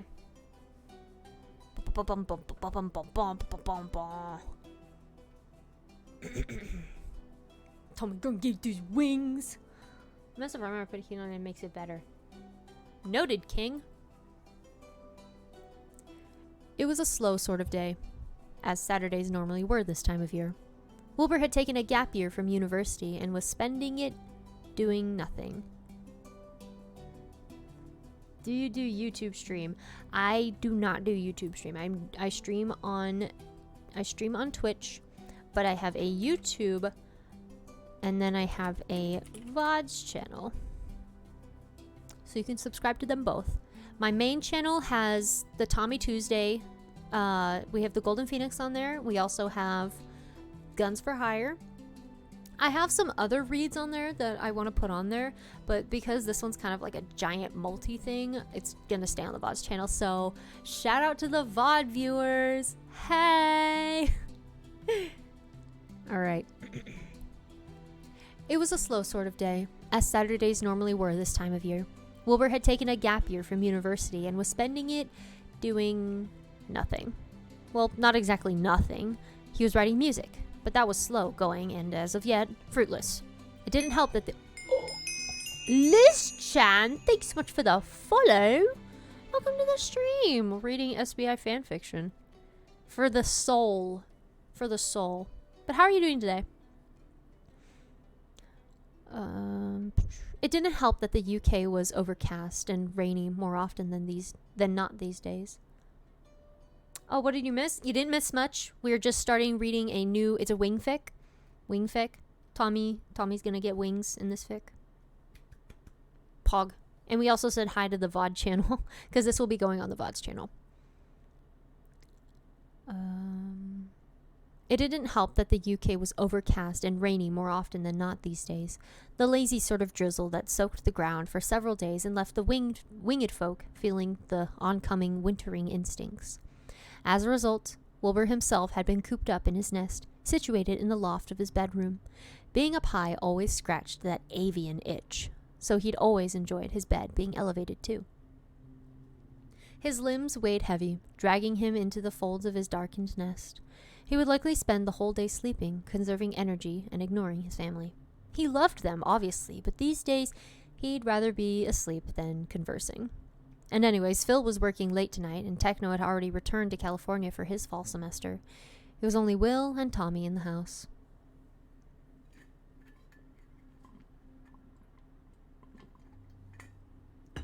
I'm almost out of water. Which is why when he awoke mid-afternoon to his bedroom door creaking open, he immediately knew who was responsible. Wilbur lifted his head up to peer out of his nest, finding Tommy standing in the middle of his bedroom, wearing one of Techno's sweatshirts with a blanket draped over his shoulders. "What do you want?" the brunette mumbled groggily at him. Tommy said something quietly, but his voice was too hoarse to be understood. Wilbur pushed himself onto his elbows to blink at the boy with a frown as he attempted to clear his throat. Can I sleep with you?" The blonde rasped. Wilbur nodded slowly, taking in his brother's appearance. He looked a bit pale, and had dark bags under his eyes. As he climbed the ladder up to Wilbur's loft, his arms and legs trembled at the effort. The teen collapsed into the nest with a huff, eyes fluttering shut as Wilbur leaned over him with a furrowed brow. Are you sick? Think so, Tommy mumbled, and Wilbur's feathers puffed up unconsciously. So you crawl into my nest and get me sick? The other joked with a grin. Tommy scowled, eyes still shut. Yes, that's my exact plan, dickhead. Wilbur chuckled as he rearranged the nest to better accommodate them and pulled Tommy close to wrap his ash-gray wings around the boy. What's wrong then? He prodded, draping a blanket over them. Throat hurts, Tommy whispered before swallowing thickly. Everything aches. I'm tired. Go to sleep then, Wilbur deadpanned. Tommy mumbled something incoherent into Wilbur's sweater that he could assume was some kind of retort, but before the boy's breath deepened, and he fell asleep. Boys, breakfast is ready. Wilbur startled awake at the sound of Phil's voice. He blinked in confusion at the light shining through the slats of his blinds. Had he really slept all afternoon and the entire night? He shifted, and then realized Tommy was still curled up underneath his wings. Upon pulling back his soot-colored feathers, he was greeted with the sight of soft, white down, shocking into silence for a moment. What the fuck? He muttered, mostly to himself. His words seemingly woke Tommy up, the blonde head stirring with a groan as he rubbed sleep dust from his eyes. As he moved, the white feathers did with him, and Wilbur inhaled sharply upon realization. Tommy! He whispered excitedly, careful not to speak too loudly. The teen was probably still recovering from the whole event. What? The boy whined, rolling onto his side with a long sigh. Wilbur leaned closer, grinning broadly, and the winter fatigue gone from his lean. You've conjured wings! The family was completely composed of avians, so there was very little doubt that Tommy would follow in their footsteps. And yet, he had passed the typical age that most avians came into their wings without ever conjuring them. So the family had collectively waited with bated breaths, never speaking about the topic, but always hoping that the day would come to pass that they'd wake up and find their youngest member feathered, adorned. Now it finally happened. Wilbur laughed breathlessly as he brushed the blonde fringe from Tommy's face, blue eyes blinking owlishly at him. Finally, it seemed to click in Tommy's head. His eyes settled on the white feathers laying smooth across his back, easily fitted through the large slit cuts in Techno's sweater. The wings suddenly flared as Tommy laughed, before slumping back down into Wilbur's nest with a sleepy grin. Conjuring was truly an exhausting process, and it was no wonder Tommy had felt so bad yesterday, body preparing to summon 2 whole limbs, vocal cords adjusting to an expanded language. Wilbur had nearly been in a coma following his own conjuring, though Techno was up and about after 2 days, like the overachiever that he was. Wilbur couldn't help the small smile tugging at the corner of his mouth as he looked down at the younger boy, every instinct soothed by his presence in his nest, happy chirps threatening to bubble from his throat. Boys? Phil's voice called again, though this time clearly from outside the door, in the upstairs hallway instead of the kitchen. Tommy? Will? Over here! Wilbur whispered as loudly as he dared, doing his best not to overwhelm his brother's senses in his fragile state. The door opened, and Phil froze halfway through the entry, eyes settling on the fuzzy white wings draped haphazardly across Wilbur and the nest. The brunette was beaming, his own wings shifting behind him as Phil's mouth opened and closed. Finally, the older blonde strode forward, hauling himself up the loft ladder in a few moments to peer over the edge of the nest at his youngest nestling. "Oh," Phil crooned, reaching out to brush through Tommy's hair and being rewarded with a tiny peep. "Hello there, little bird. Have you conjured your wings tonight?" Tommy made a soft, sleepy noise of affirmation, and Phil's smile somehow grew. Wilbur tilted his head, catching his father's eye. "Is Mama Bird going to bring the nestlings breakfast?" Phil cackled at that, leaning back on the ladder as he shook his head fondly. "All right, you little shits. Breakfast in the nest it is." Tommy gave a weak cheer, and Wilbur flopped back down in the nest, wrapping his little brother up in the safety of his wings. The boy hummed and nestled into Will's collar, while the brunette bit his tongue to resist the urge to coo. He didn't particularly feel like getting a knobby knee in the kidneys for being too soft. Instead, he rubbed the space between Tommy's fluffy wings, causing the teen to stretch his wings out in response before going limp again with a sigh. Wilbur hummed idly, picking at Techno's sweater and mumbling. "Guess it's lucky you're wearing this, huh?" he murmured, tugging on the avian-friendly piece of clothing contrasting to Tommy's own shirts. Tommy made a noise of agreement, though he sounded somehow saddened. Miss Tedner, he said softly in Wilbur's chest, making the brunette pause with a wince. If Tommy had conjured only a week and a half earlier, then Techno would have been here to see it instead. He had the misfortune of doing it now, after their brother had returned to the States until his first holiday break. Wilbur laid his head back on the pillows of his nest, humming low in his chest and easing Tommy back to sleep, at least until Phil burst back into the room, calling loudly and carrying a tray of food. The next day, Tommy was just beginning to shake off the after effects of his conjuring. Though he still slept an awful lot, Phil had taken the week off, and the three of them had spent the time building a large nest in the living room and tending to Tommy's new wings. His original down feathers were beginning to fall away and be replaced by his fledgling feathers. The ones that would have had his final coloring. For the most part, it appeared as though he kept the white theme, though his mature feathers also showed a strip of red on the underside of his wings, with a tawny accent on the edges of his primaries. Wilbur would be flat out lying if he said that Tommy's wing structure resembling his own long, slender wings, as opposed to Techno and Phil's bulkier, long-distant, suited type, didn't leave his chest feeling warm and fuzzy. And they suited the boy, too. "These are the most Tommy wings I've ever seen in my life," the brunette huffed, earning a smack to the face from the wing in question. Wilbur wrinkled his nose as he spat out a few tufts of downy feathers that managed to stick in his mouth after the fact. "What?" Wilbur questioned, shoving the wing away as it continued to flap erratically. "I never said it was a bad thing." The older boy laughed. Tommy rolled over in the large nest, wings still fluttering occasionally as he narrowed his eyes at his brother. "I know I must intimidate you, Will." Wilbur choked on a laugh, clapping his hands as he sputtered. "Oh, what? But you mustn't be jealous of my very manly and clearly superior wings," the boy finished. Wilbur tilted his head with an amused lid, opening his mouth to retort with something probably a bit too harsh before Phil cut him off with a sharp click and a pointed look. The brunette gave a mock affronted expression. What? What?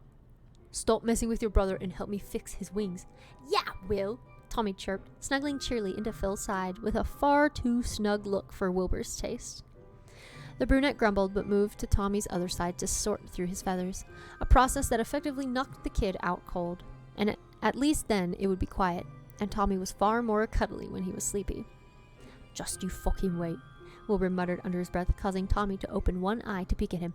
"You're only just entering your clinging up." "I am not!" the blonde shrieked up immediately, Wilbur's face breaking into a wide grin. "Phil!" "All right, hush," the elder avian laughed, smoothing down Tommy's ruffled feathers. Then quietly he added, "No, it's normal. You don't have to be ashamed." "I am not clingy," Tommy growled lowly, only encouraging his brother's snickers. Phil rolled his eyes, muttering, "God, I miss." The front door opened, and Tommy bolted upright in the nest, consequently smacking Wilbur upside the face again. "Ah!" the brunette hissed, clutching his battered nose. He was ignored, Tommy instead scrambling from the nest, wings flapping frantically because he still had no fucking clue how to properly control them. It nearly sent him face-planting into the door as Phil laughed and told him to wait. He didn't listen, of course, Tommy choosing to bolt towards the entryway as best he could while knocking every tabletop object onto the floor in the process. He slammed into the body rounding the corner, burgundy wings rustling as their owner gave an oof at the collision. Tommy looked up at the person he'd slammed into, immediately chirping loud enough to make everyone else wince. His older brother smiled softly down at him, resting a hand on the blonde head. "Hey, Theseus," he greeted. "Techno!" Tommy cried, throwing himself onto the other's chest. The older avian grunted, stumbling to support the added weight. Tommy was heavier than the last time he'd given him a hug, not even 2 weeks ago. Tommy's wings were still flapping excitedly, and Technoblade cursed, doing his best to pat them down into stillness. "Jesus, have you not figured out how to control these things yet?" he joked. "It's been a day," Phil laughed, climbing out of the nest himself to go greet the final member of the family. "I'm kidding, Phil, jeez," he mumbled, giving the older blonde a one-armed hug, before walking towards the nest to deposit the fledgling. Tommy allowed himself to be pried off the other's chest and dropped onto the mound of pillows and blankets. He stared up at the older avian as though he couldn't believe he was there. "You came?" he questioned, voice uncharacteristically shaky. Techno huffed at that. Of course I came. What kind of question is that?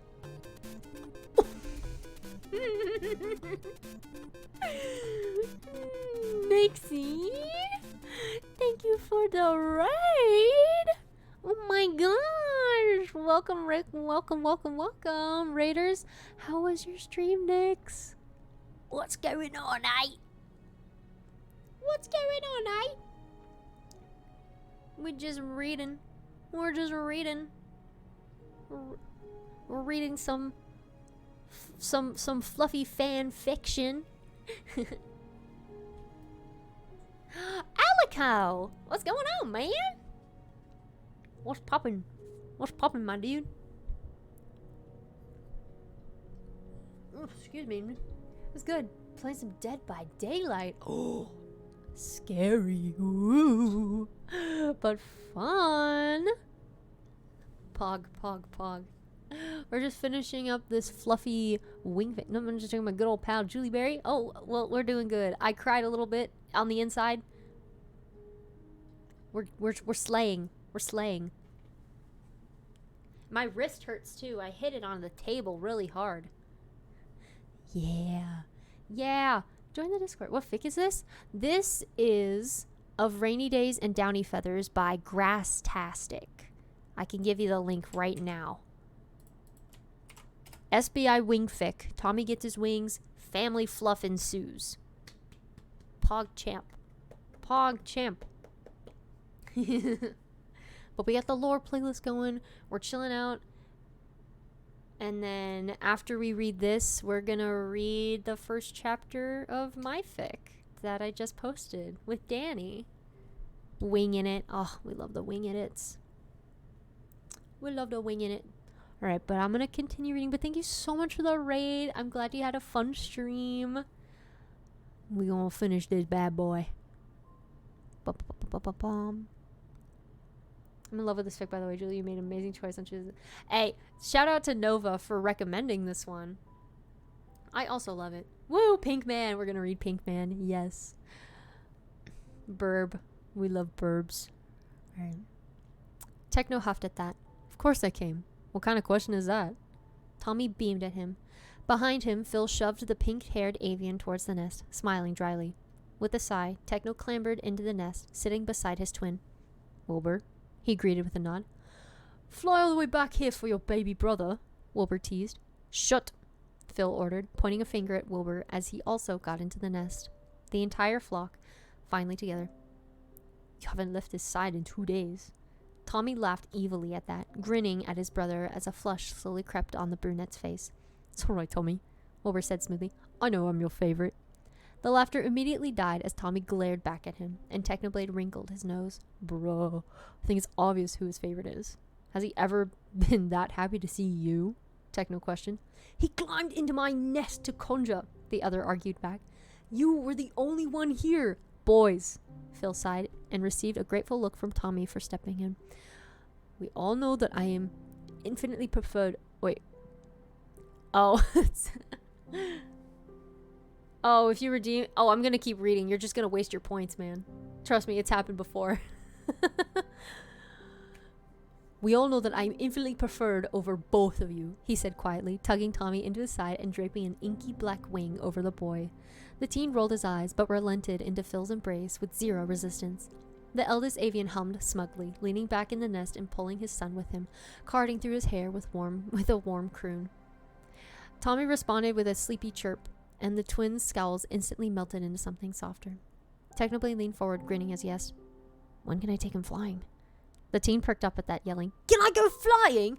Absolutely not, Phil answered with a chuckle. You're not leaving the nest any time soon, little bird. Tommy gave a frustrated groan, while his brothers snickered at his predicament. Techno passed out right after, because that jet lag hit him like a fucking bus. Oh, that's great. I'm bookmarking that. Burbs. That's a good one. That's a great one. Oh, man. Ah. And I will not refund them. I don't even know if you can refund them. Can you even refund channel points? I don't know how they work. Oh my goodness. All right. It's Pink Man time, baby. It's Pink Man time. Yes! That was so sweet. I love the Burb Fig. Burb Fit was great. Oh my goodness. Yeah, channel points can be refunded. Pog.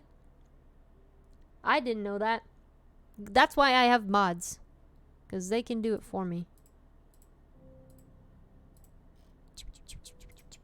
Link, please. Exclamation point AO3, bestie. It'll lead to my profile. You can find it there. Yes! Okay, I will say this first chapter is kind of long. It's 7K words. That last one was like 2K words. But I feel like y'all will be able to get into it pretty good. The only thing is, like, I don't know if I have a good background music for this. Because it's like a super agent. I'm so excited for this figure. You have no idea. I'm excited to read it to you. Oh my gosh. So, it be midnight. Best time to read Fix. Dude, what do you mean? Like, the way that Danny and I wrote this, oh my goodness, so fun. Like, I wrote a lot of, like, I wrote, like, some action scenes. She helped me clean them up. She helped me started some stuff. I wrote a lot of the dialogue, because we kind of just took from the movie. But that's besides the point. She said that I got this. So, like, it works. Okay, wait, okay. I already read y'all the summary, but I'll read it again. Okay. Techno, otherwise known by his codename Blade, is the CIA's most skilled operative who operates within the gray. His true identity known to only a select and trusted few. He's lived like this for years, lying low and staying underneath the radar. But when he is tasked with a suspicious operation by his superiors, he uncovers dark agency secrets and begins to question his own allegiance to the same people he is meant to trust. Now, as he's hunted across the globe, Techno not only has to find a way to save himself, but also those he cares about the most. I have to get about 5 more, I guess, today. Oh my goodness. You got little snippets. Now, Nova, you don't gotta brag like that. Can't believe I can use early wake up, unfortunately. Oh my goodness. We have a good agents theme. Yeah! Yeah, so it's based off the movie Gray Man, directed by the Russo brothers, starring Chris Evans, Ryan Gosling. Men. I'm so hyped, even though it's 11 p.m. for me right now. Okay. Are we ready? Ooh. Speed read it for you, Pepper. Chapter 1. 2 years or... yeah, women too. Don't worry, Puffy's in this. You have to watch it. I got you, fam. Alright. 2 years earlier. It had been practically 20 years since Filza had visited Techno in prison and asked him to work for the CIA. Not that Techno had really had a choice in the matter. He could either die in a shitty prison cell or go out guns blazing. Maybe even taking down a few of the bad guys with him. He didn't mind taking out the bad guys. The world was better without them. Still, he had never expected to get a job like this. It all started when he was called to the CIA station in London by the director, with the details of a new assignment. Excuse me. He hadn't been standing outside the office for long when he finally heard, "Blade, come." And he walked toward the doorway, quickly reaching down to unbutton his suit jacket as he made his way towards the room. What he hadn't anticipated, however, was Filza being there too. He paused briefly in the doorway when he saw the man sitting in the second leather chair across from the director's desk, hands folded neatly in his lap. But as Puffy gestured to the other seat with her cigarette, Techno made his way towards the empty seat and sat down, the golden nameplate on her desk staring back at him. Still, Techno couldn't help but cast the man a sideways glance. What the hell was this about? As if reading his thoughts, the director glanced over at the older man and said, "Watson, tell him why he's here." The man took a deep breath, as if preparing himself, before turning toward Techno cautioningly, saying, "Okay." He leaned back in his chair, a hint of concern flashing over his features before continuing, "I have a nephew that I'm raising." Techno felt the flicker of surprise flash over his face before he could catch it. He hadn't known that Filza had relations outside of the CIA. He'd always thought the man was distant and unattached, and maybe even lonely, but family? Real blood relatives? That was a risk if Techno ever heard one. I know what line of work I'm in. I can't even read my own writing. Okay, Danny and I's writing. Danny kind of wrote this part. I'm not going to take credit for what she wrote, guys. The man continued softly, his expression serious.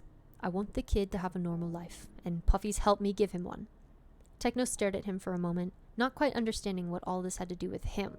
Telling Techno that this nephew even existed was an even bigger risk than taking care of the kid in the first place. Yeah, he and Phil were close, in fact. Techno was pretty sure that the old man was the closest thing to family he had. But it was still business. He never talked about personal matters, and even if they did, Techno was pretty sure Philza already knew everything there was to know about him, kept hidden away in his lengthy file. Any number of nefarious assholes would like to see him and his family dead, Puffy stated, whittling down her cigarette in the glass ashtray by her elbow. Techno finally met his impatience get the better of him, asking point blank, is there a point to the story? Puffy raised an eyebrow at him, lifting her cigarette back into the air before explaining, someone in the DC office has accidentally leaked Watson's address in Hong Kong. Bunch of fucking idiots. Philza muttered under his breath, his tone bitter. Indeed, the director quickly agreed. We've asked for agency security, but for some curious reason, Schlatt won't supply it. Philza rolled his eyes, shaking his head slightly and hunching over in his seat to rest his elbows on his knees. Techno could see how much anxiety this was giving him, and it was starting to make him a bit nervous. In the 20 years Techno had known him, he'd never seen Philza anxious. Never. Watson is starting a mission in Brazil tomorrow, Puffy continued, drawing her cigarette back toward her lips, which means you're going to babysit. Techno stared at her for a moment, dumbfounded. Babysit?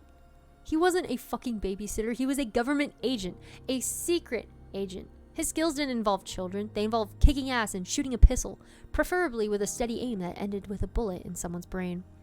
My brother and his wife died about 3 months ago, Phil started to explain, as if trying to ease some of the tension out of Techno's rigid posture. And to top it off, Tommy was born with a heart condition. Techno felt something twist in his chest. Tommy, he thought absently. Kid's name is Tommy. Last month we put a pacemaker in, and since then he's been in and out of Mount St. Mary's. Philza finished. Poor thing got dealt a brutal hand, Puffy added with a sigh. She made it sound like she knew the kid, and knowing his superiors, Techno wouldn't be surprised if Tommy considered the woman to be his aunt. Still, he couldn't help but grimace, turning toward Philza with a concerned expression. You guys taught me how to kill people, not care for them, he said. Puffy quickly shook her head. You don't have to care. Just keep him alive. Techno be having a mental breakdown. Just wait. Just wait. Tommy liked a lot of things. Comic books and action movies, Polaroids and painting, but mostly he liked music. Records, specifically. He liked the scratch of the vinyl and the way it turned on the player. He liked turning the volume to max when he felt too weak to do nothing but lay in bed and stare at the ceiling. When that happened, he'd usually daydream about snowboarding, the sting of the wind on his cheeks, the snow kicking up behind him as he skidded down a tall, tall mountain. It would never happen, of course, but it was fun to think about. He liked to think about it. Now he sat on his bed, sorting through his record collection as Spinning Wheel by Shirley Bassey played on his Crossley, trying to position them nicely so he could take a good picture on his Instax. He heard the doorbell ring distantly, but didn't bother to acknowledge it. Kristen, his caretaker, would surely grab it for him, and Phil had told him to expect someone to come keep an eye on the house while he was gone to Brazil. Eventually, he heard their footsteps coming closer to his bedroom, and raising the camera to his eye just as he heard them enter. Tommy, dear, this is Blade, he heard Kristen say from behind him as he pulled the first photo out of the top of the Instax. He'll be looking after the house while Phil is away. Just the 2 exits? He heard the man ask. Yes, Kristen replied, before the man finally came sauntering up next to where Tommy was perched on his bedsheets. Blade is an odd name, isn't it? Tommy said absently, barely giving the man a sideways glance before returning to his camera, peering through the viewfinder once more. He was still in his pajamas, but he could care less. He felt tired today, and his medication wasn't helping. Yeah, the man replied, stuffing his hands in his pockets as he looked out of the window before turning to look down at Tommy in all his bed-ridden glory. He hadn't even brushed his hair. Just, he shrugged. 007 was taken, so... Tommy finally glanced up at him. The man was dressed in a gray suit, his pink hair tied back into a messy braid, a few strands hanging loosely in his eyes. He was chewing on something absently as he glanced Tommy up and down. And Tommy frowned in response. "Are you chewing gum?" he asked, his tone accusatory. Techno stared at him blankly for a long moment, as if trying to get a read on him before finally replying. "Yep. We don't chew gum in this house," Tommy told him. The agent glanced up at Kristen for assistance, but she just shrugged as if to say, "He's right." "I wasn't briefed," he murmured finally, just as Tommy raised the Instax towards him and flashed a picture. Techno blinked a couple times, trying to get his eyes to readjust before continuing. Won't happen again." Tommy grinned at him as the camera printed the picture, and Techno could feel annoyance starting to tug at him. He really didn't want to take care of this child. He wasn't equipped for it. It was starting to feel like he was on the receiving end of one big joke, and this Tommy kid was the one pulling each and every string. The thought was ridiculous. Techno was sure the boy didn't want him there just as much as Techno didn't want to be there. But still, that shit-eating grin of his was really pissing him off. Okay, Techno said softly, starting to grasp the personality of the boy. Troublemaker if he ever saw one. Well, I'll try and stay out of your way. He watched Tommy place the photo down on the bed sheets, his silhouette just beginning to form in the picture. "Do you mind?" he said as he reached for it, taking it in his hand before watching it begin to develop. God, he looked like such an idiot standing in this 12-year-old's bedroom, all dressed up like he was the Secret Service or something. He glanced back at Tommy, who was studying carefully. "May I?" Tommy gave him a half-hearted shrug, a frown pulling at his bottom lip. "Sure," he said flatly. Techno tucked the picture away in his breast pocket with a forced smile. He didn't bother to tell the boy that taking his photo broke more than a dozen protocols, since he was sure Filza had probably already told his nephew himself. But who even knew if the boy had actually been listening to his uncle at the time? Instead, Techno would leave it at, "Thanks," and "Nice to meet you," before quietly exiting the room. Tommy's eyes trailed after him until he was out of sight, before letting out a little sigh. He really liked that photo. So Tommy is 12. Tommy is 12 right now, and then later on, he gets older. Don't worry about it. That's why it's tagged with time skips, gang. This is so cool, beautiful, so amazing. Never seen more. You need luck. I'm glad y'all are enjoying it so far. He's a little baby. He's a baby. He is baby. He's a baby with a heart condition, which I'm sure won't come up again later. Blade was quiet. He didn't say much of anything to Tommy. In fact, he didn't say much of anything at all. He had asked Kristen if the agent was the same way with her, but she just brushed back some of the golden curls from his eyes and said, "Not everyone is a conversationalist." So clip that? What do you mean? What do you mean clip that? Clip what? Not everyone is a conversationalist. Some people speak more with their actions rather than their words. But Tommy didn't buy that. It felt like Blade was hiding something from him, or hiding from him.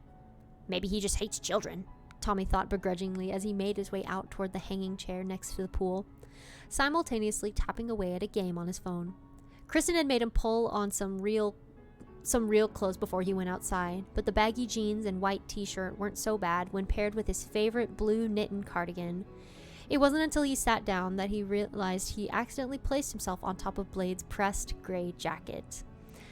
Tommy stifled a sigh, too tired to try and stand up to move it out of the way now. He's a little baby with heart condition. Did I actually say that? That's so funny. Oh my goodness. That's like the tag. That's like the promo. That's like the promo for this fic. Tommy's baby with a heart condition. Oh my goodness. To hell with the agent. He'd just let it wrinkle.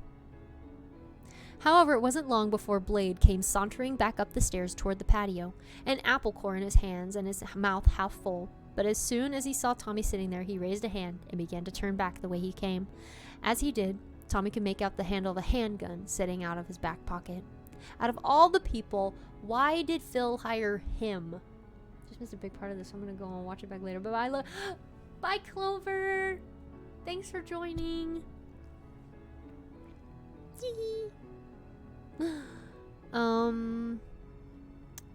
Excuse me. Blade muttered softly and politely, though Tommy still got the impression that the man was actively avoiding him. Looking for your jacket? He called out, just as the man was about to saunter away again. Blade stopped dead in his tracks before turning to look back at him, his expression blank, though Tommy could tell by the twitch in his eyebrow that he was faintly annoyed, and the boy took the opportunity to hammer the nail in harder. Looks like I sat on it, he said with a cheeky grin.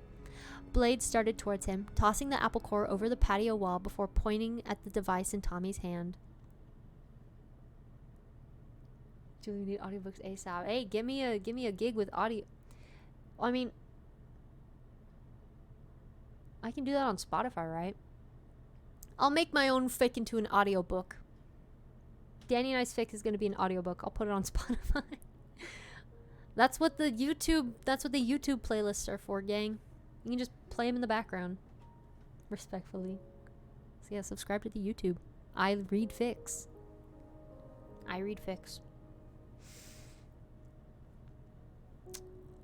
When you don't have Spotify.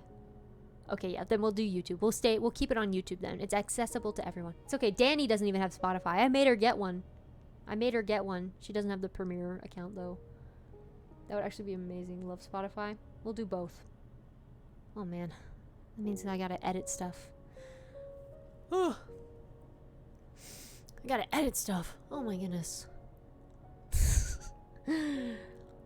Blade started towards him, tossing the apple core over the patio wall before pointing at the device in Tommy's hand. Is that a secure phone? He asked, just as he came to a halt in front of the blonde. Tommy ignored him. It was a dumbass question to begin with. I just got the high score, he said instead, lifting up the phone screen towards Blade carelessly. I had a lot of time to practice after the operation. They made me stay in bed. The agent's eyebrows creased, a flicker of concern and sympathy flashing over his face. But just as quickly, it was gone again, and Tommy watched as Blade pull his eyes away from him with a soft sigh. The distance he was trying to put between the two of them was practically palpable now, but Tommy didn't mind so much. He enjoyed a challenge. How long did they make you stay in bed for? He drawled, trying his best to mimic the agent's American accent. It was terrible. Before answering, quite a long time, several weeks actually. Blade looked back at him, an amused smile starting to tug at the corner of his lips. Oh, I hope you're okay, Tommy continued, fake enthusiasm. Better now, Blade. Thanks for asking. How's your time been here? Enjoying the grounds? Oh, they're lovely. I like to walk in circles and stare at my shoes. Blade was nodding along, rolling his eyes a little before he finally looked back at Tommy, and for a second, the boy thought he might have finally gotten through to him. Then, the man pointed underneath him and said, Can I get that jacket? Tommy couldn't help but purse his lips with disappointment as he wiggled the jacket out from underneath him and handed it to Blade. However, as he did, he caught a glimpse of inked lettering on the agent's forearm and quickly commented, I like your tattoo. Then tagged on for comedic effect, Where'd you get it? Prison? As Blade pulled on his coat, he said, Yeah, actually. I'm shocked. I'm shocked, Tommy replied sarcastically. Forgot the child was British for a second there. The agent tilted his head to the side distastefully before finally giving Tommy a sharp nod and turning away from him. And suddenly Tommy couldn't help but feel like he'd hurt the agent's feelings, though it was surprising to see he had any in the first place. What's it mean? He asked quickly, before Blade could escape back down the staircase. The writing. The agent took a couple steps back towards him, glancing down at his arm, though the tattoo was now covered by his suit jacket. Oh, it's, he trailed off quickly, shaking his head. It's a guy's name in Greek. What guy? Tommy pried. Just a guy. Blade shrugged, clearly wanting to avoid the conversation. Trying to get a rock up a hill. Why? They made him. Tommy narrowed his eyes. Who made him? Blade was starting to look like he wanted to flee, but he still replied, The gods. Tommy frowned. Did they need a rock? He asked flatly. Blade shook his head, the smile tugging at his lips again. They were just trying to punish him, I think. Did he deserve it? This probably got the agent to pause, swallowing thickly as he glanced down at his shoes for a beat before finally nodding and saying, Probably. Tommy stared back at him, and he could finally start to see the man's exterior cracking, just a little. Did he like it? He asked, his voice a bit softer this time, not wanting to scare the agent back into silence. Blade shook his head again. Probably not, he murmured. So why did you do it? Blade glanced him up and down, from his messy golden curls to the red Converse on his feet. Spiderwebs scribbled on the sides of his shoes in white ink. You ask a lot of questions, he stated dryly. Tommy crossed his arms over his chest. You're quite the conversationalist, he retorted cheekily, a grin tugging at his lips. Blade stared at him for a moment, the annoyance returning to his face before saying, I'm going to get back to work, and turning on his heel. Tommy watched him go for a moment before calling out to him, Hey! Blade turned back again, an expectant expression on his face as if preparing himself for another witty remark or comical jab, but Tommy only asked, Does he ever get to the top of the hill? The man let out a soft huff of laughter before glancing around the patio. Then he turned back to look at Tommy, a wistful smile on his face. I'll let you know, he said with a nod. Then Tommy finally watched as he disappeared back down the stone staircase. Once he was gone, the boy felt an uncomfortable twist in his chest and glanced down at the ground, silently hoping that the hill wasn't as steep as he thought it might be.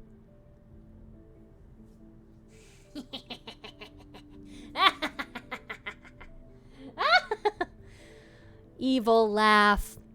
Evil laugh. Oh, what if I just stopped right there? What if I just stopped right there, eh? Y'all would hate me. I would never do that to you. I would never. No, it's not the end. It's not the end. I was thinking, like, what if I ended up, like, what if I just pulled a, oh no, oh! Gotta keep you on your toes. All right. Prepare yourselves. Or don't. I mean, it's however you want to roll.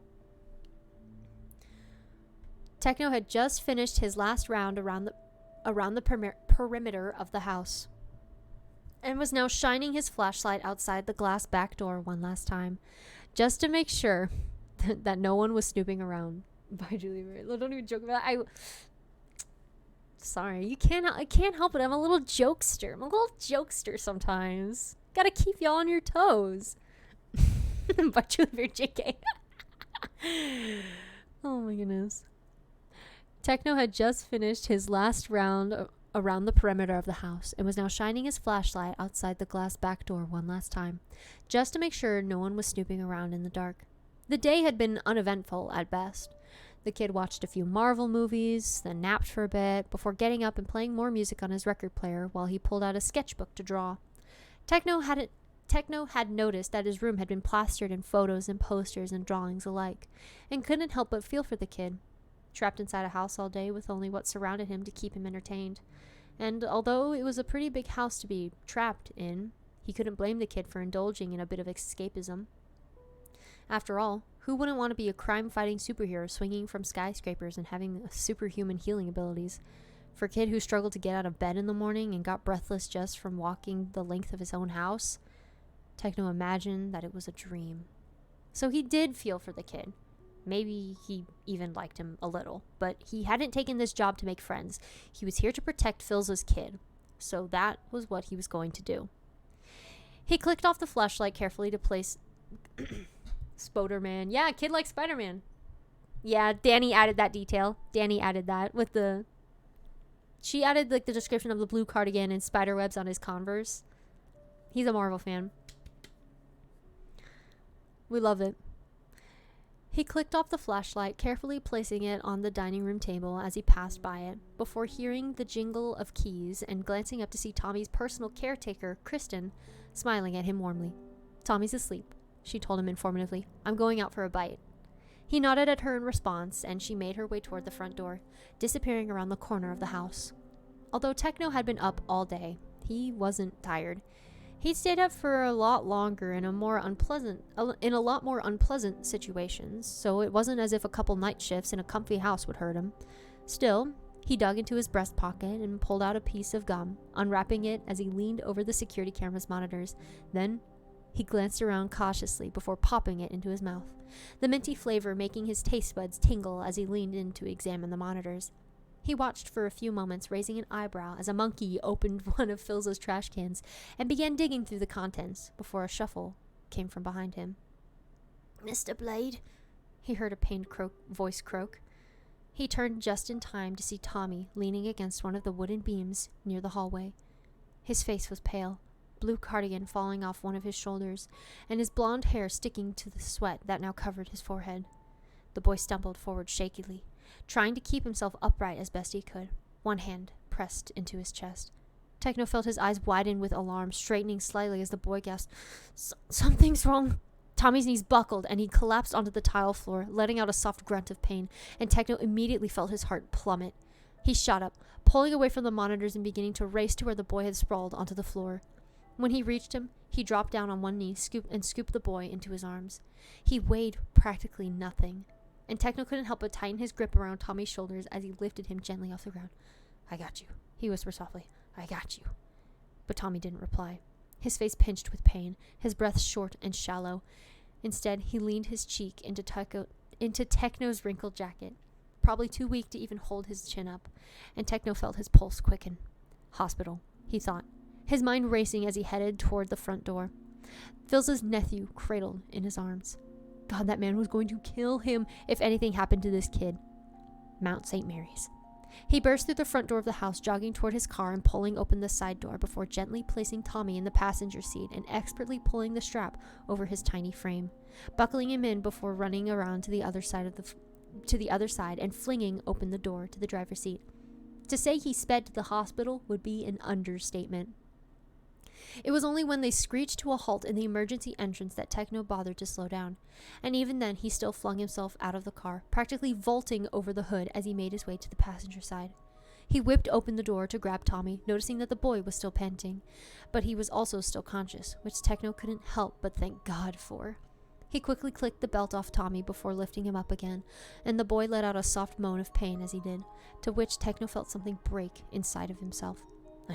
I know, he said softly, comfortingly, although comfort had never really been a strong suit of his. Almost there. He practically barreled into the ER with the blonde still wheezing in his arms, and the nurses immediately recognized Tommy and quickly directed them toward an empty hospital bed. He almost didn't want to let the kid go, but he knew that there was nothing left that he could do for him.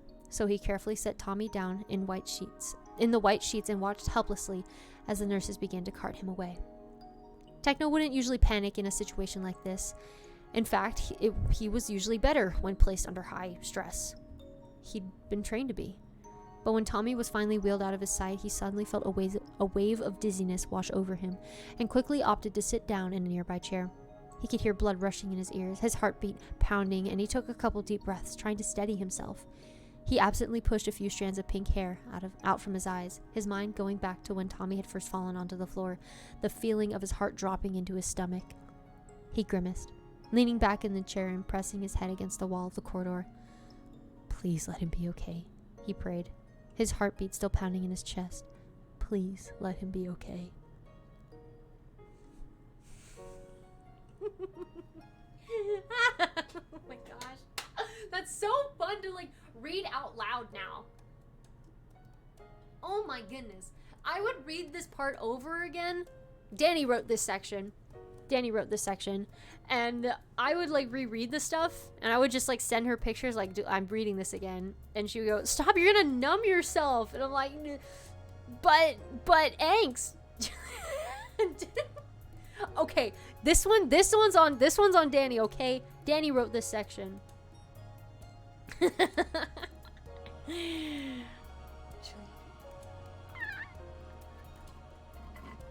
It's not the end. Look at where our little scroll thing on the side thing is.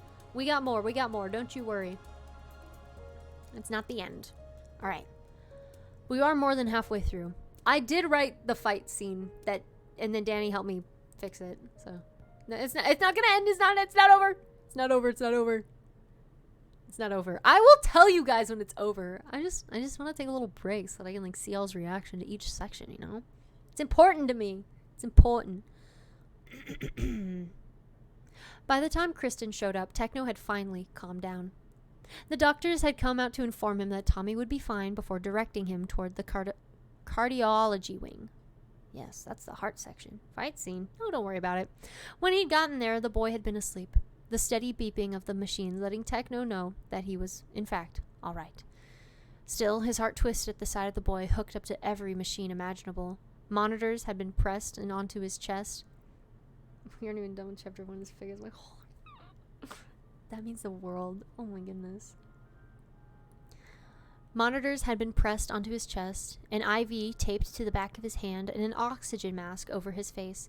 He even wore a hospital gown now, his clothes folded neatly on the table at his side, his blue cardigan placed nicely on top.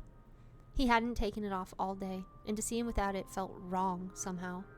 He quickly pulled his eyes away from the blonde, not wanting to think about how weak and fragile he looked, or how small and weightless he felt in Techno's arms.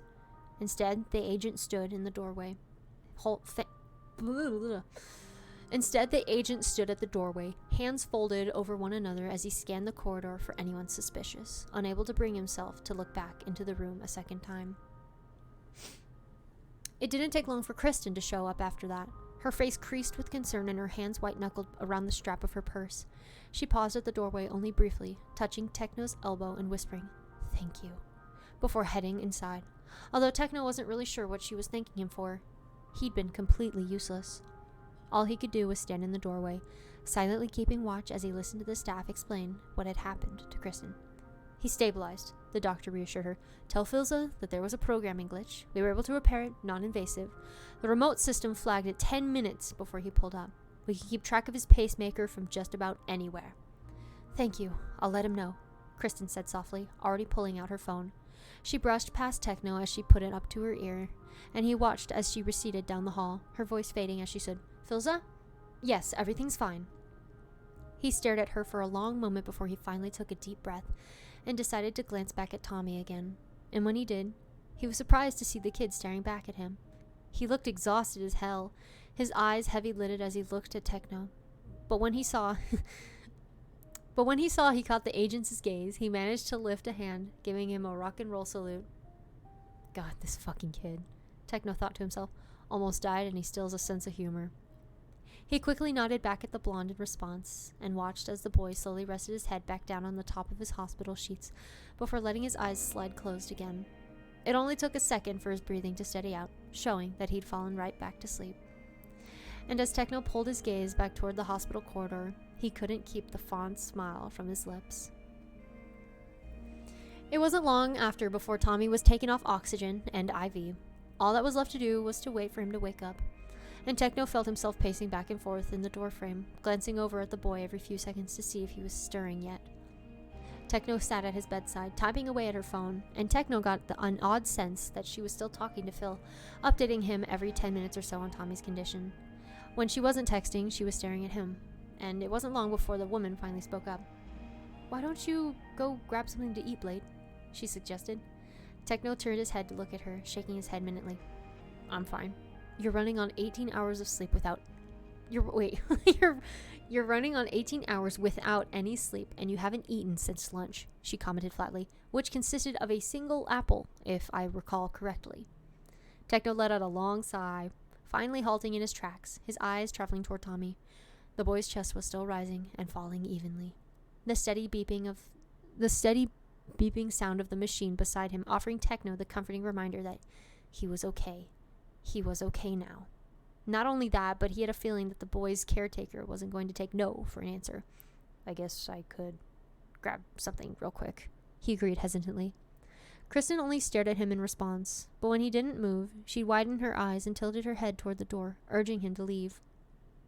His feet were quick to follow her orders, leaving Tommy and the hospital room behind as he made his way down to the white hallways and endless corridors before finally reaching a vending machine. The truth was, he wasn't hungry at all. Or he wasn't that hungry, yeah. Mom's not only caring for somebody else, she's probably taking care of Phil too, honestly. And then Wilbur will come in later, so it's great. The truth was, he wasn't all that hungry. If anything, the events of the night had all but destroyed his appetite. So he just stood in the front of the vending machine helplessly, holding a few dollar bills in his hand as he stared at the selection.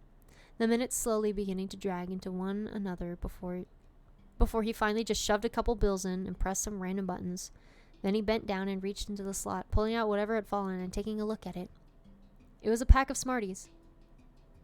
All right, bye, Alico. Thank you so much for popping in. Glad we could chill out, homie. I'll get going on that podcast. Not podcast. We already have a podcast. I'll get going on that audiobook career. It's been super good so far, though. The first fanfiction of mine. I'll try to make another one later July. Thank you, Alico.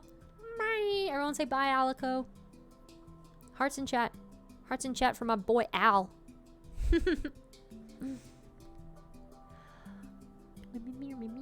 It is literally 1 a.m. Oh, yeah. It's almost midnight here. I've been streaming for 2 hours now. Oof. It's okay. We're almost done with the fic. We're almost done. Almost. I mean, I don't know. Soon. Soon. Then he bent down and reached into the slot, pulling out whatever had fallen and taking a look at it. It was a pack of Smarties. But not the candy roll kind. Instead, it was the shitty Nestle's chocolate version, and he couldn't help but roll his eyes as he headed back toward Tommy's rooms, tearing open the package and popping one into his mouth. When he finally got back, he turned the corner of the door to see Tommy finally sitting up in bed, a plate of hospital food in front of him along with a cup of Jell-O, of which he was currently devouring. I know how to say words. And Techno couldn't help the feeling of weight that suddenly lifted from his shoulders. Yo, first time chatter. It's me, Skelly. Welcome to the stream. The word soon haunts me in my nightmares. Yeah. Same.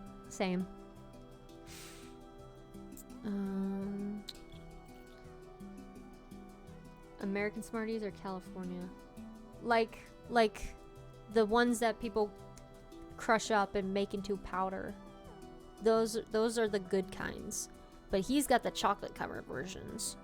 This will be important later. Don't worry about it. You're gonna forget about it. Alright, I'm gonna keep reading though. Y'all can talk amongst yourselves. Or just keep reading. Or keep listening. So then we lifted from his shoulders. He looked a lot better than he had an hour ago. Sweating and shaking and barely able to keep his eyes open. And when he saw Techno standing in the doorway staring back at him, he stopped chewing abruptly, his mouth still full, before jabbing his plastic spoon at the near-empty container. "Have you tried this stuff?" he asked absently, his words somewhat muffled. "It's kind of amazing." Then, before Techno could even think of a reply, Tommy's eyes traveled down to the box of Smarties in his hand and rolled his eyes.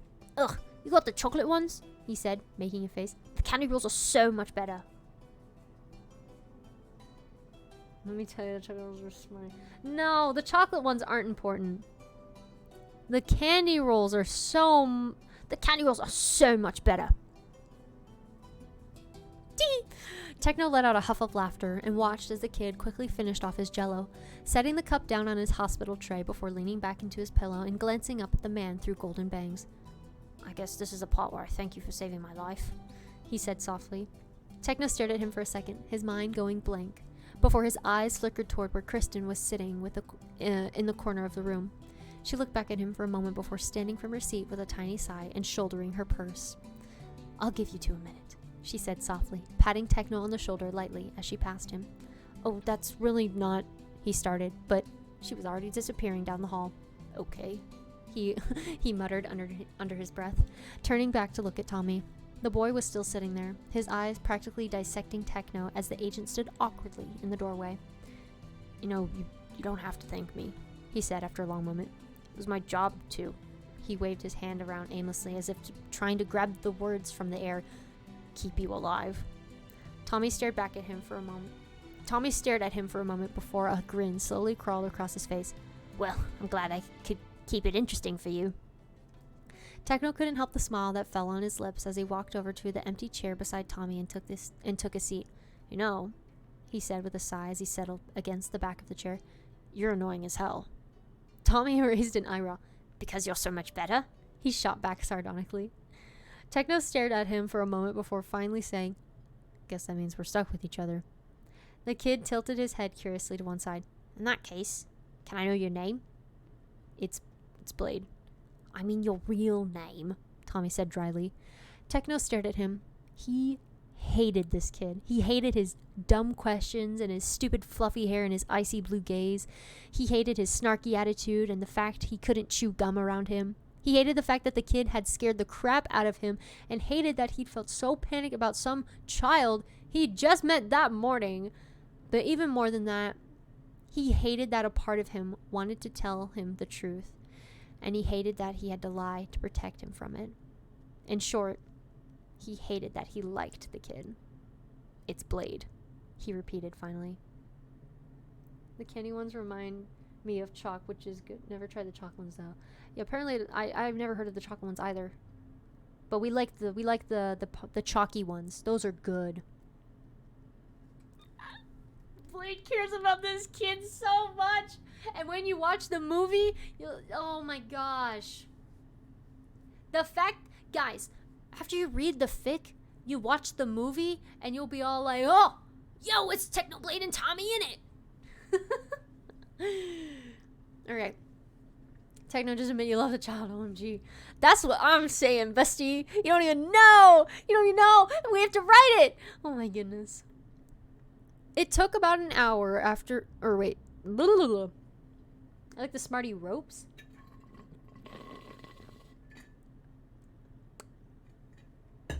I've heard of nerd ropes, never heard of Smarty ropes. I'm gonna go to Walmart tomorrow and I'm gonna get Smarties and I'm gonna eat them in front of you guys, and you're gonna be all like, hey guys, remember that scene where Tommy had a heart condition and he fell down and Techno was super worried about him? Can someone clip that? I'm gonna send that to Danny. It took about an hour before the hospital felt comfortable enough to have Danny discharged. Whoa!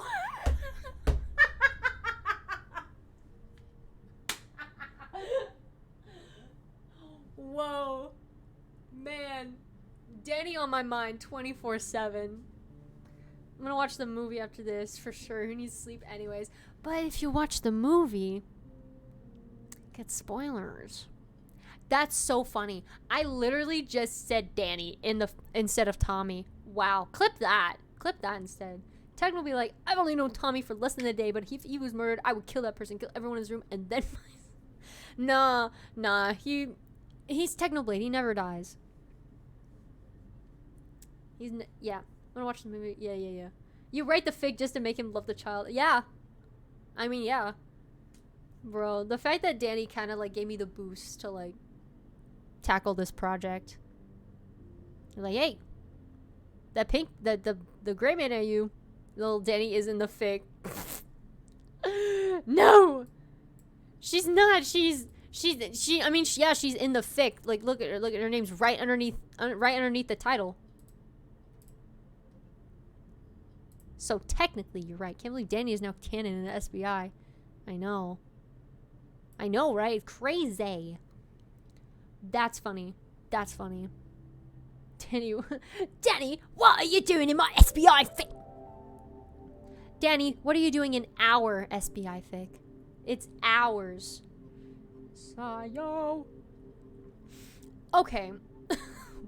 We're gonna finish reading. Cause it's ice cream time, guys. It took about an hour before the hospital felt comfortable enough to have Tommy discharged, and they were able to make their way back to Phil's house. The car ride was mostly silent, with Tommy in the back seat, though he complained about Techno not letting him sit in the front, looking out the window and watching the stars roll by. Techno kept looking back at him in the rear view, waiting for him to nod off, based on how exhausted he looked.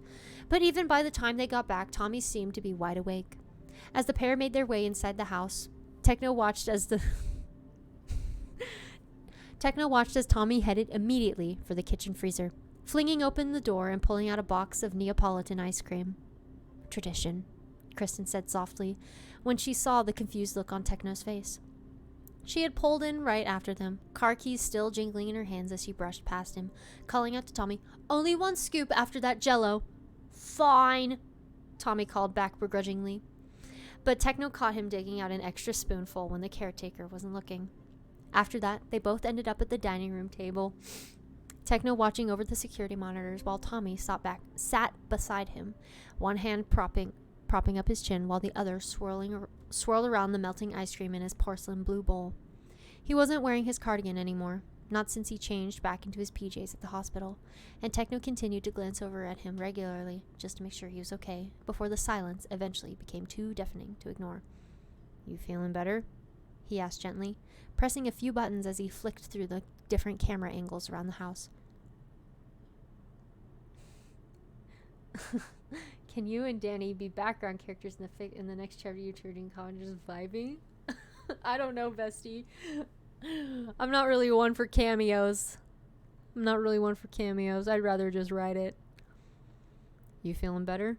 he asked gently, pressing a few buttons as he flicked through the different camera angles around the house. Tommy shrugged absently, his eyes glancing off to the side, as if not wanting to meet Techno's gaze. "Just another Thursday," he replied softly. Techno cast him a sidelong glance. The boy looked ragged and tired, and honestly, he couldn't blame him after everything he'd just been through. But knowing that it was a regular occurrence, that made something twist painfully in his stomach.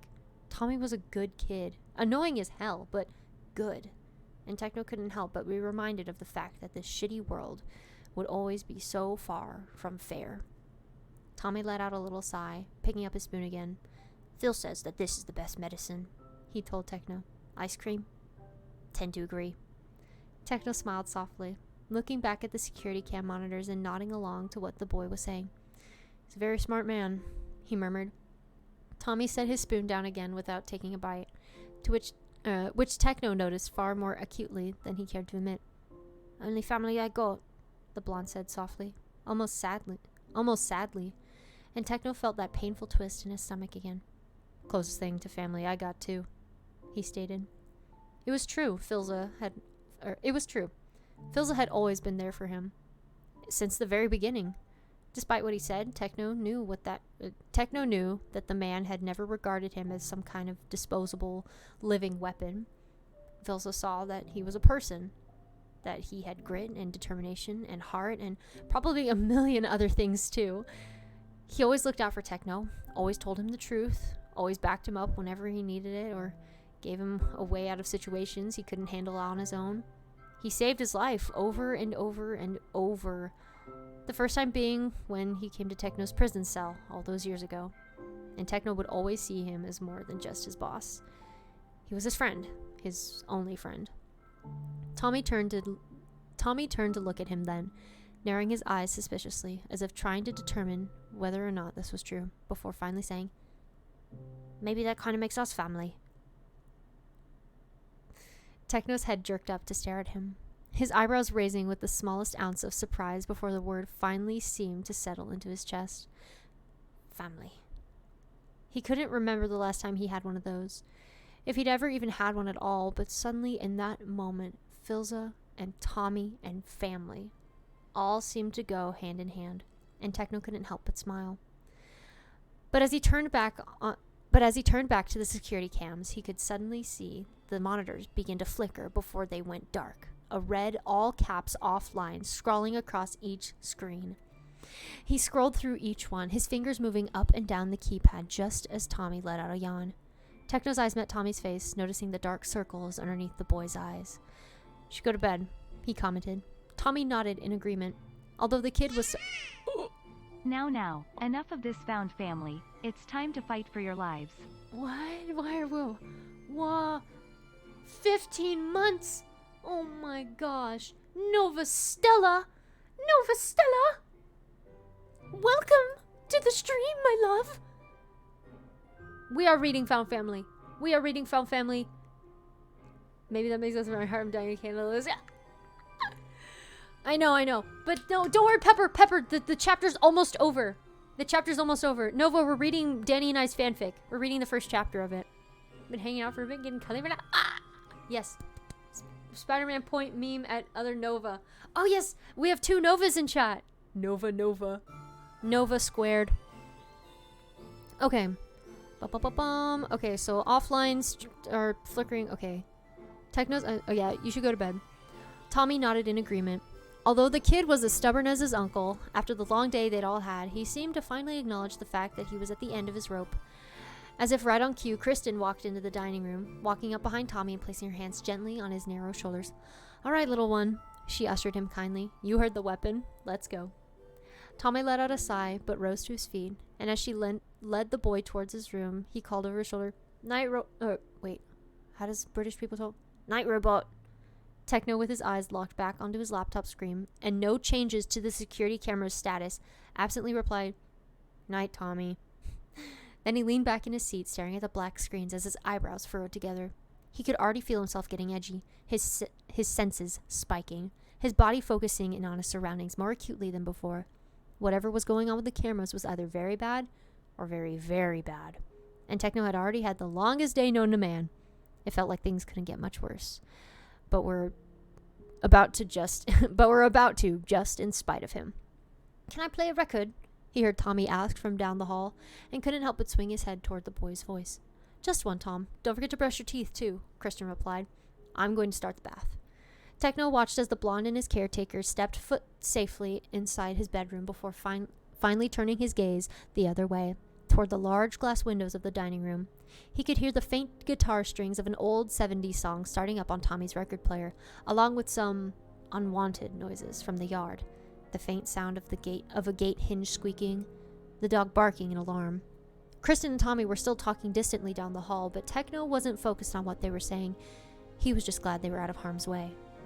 He slowly made his way to the foyer, keeping his footsteps quiet as he raked his flashlight across the large room, casting stark shadows across Phil's furniture.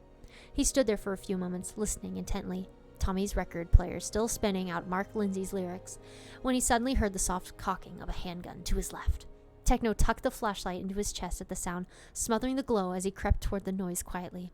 It was only when he saw the dark glint of a pistol move around the corner that he lifted the light again, shining it on the intruder before finally lunging forward and grabbing onto the man's wrist.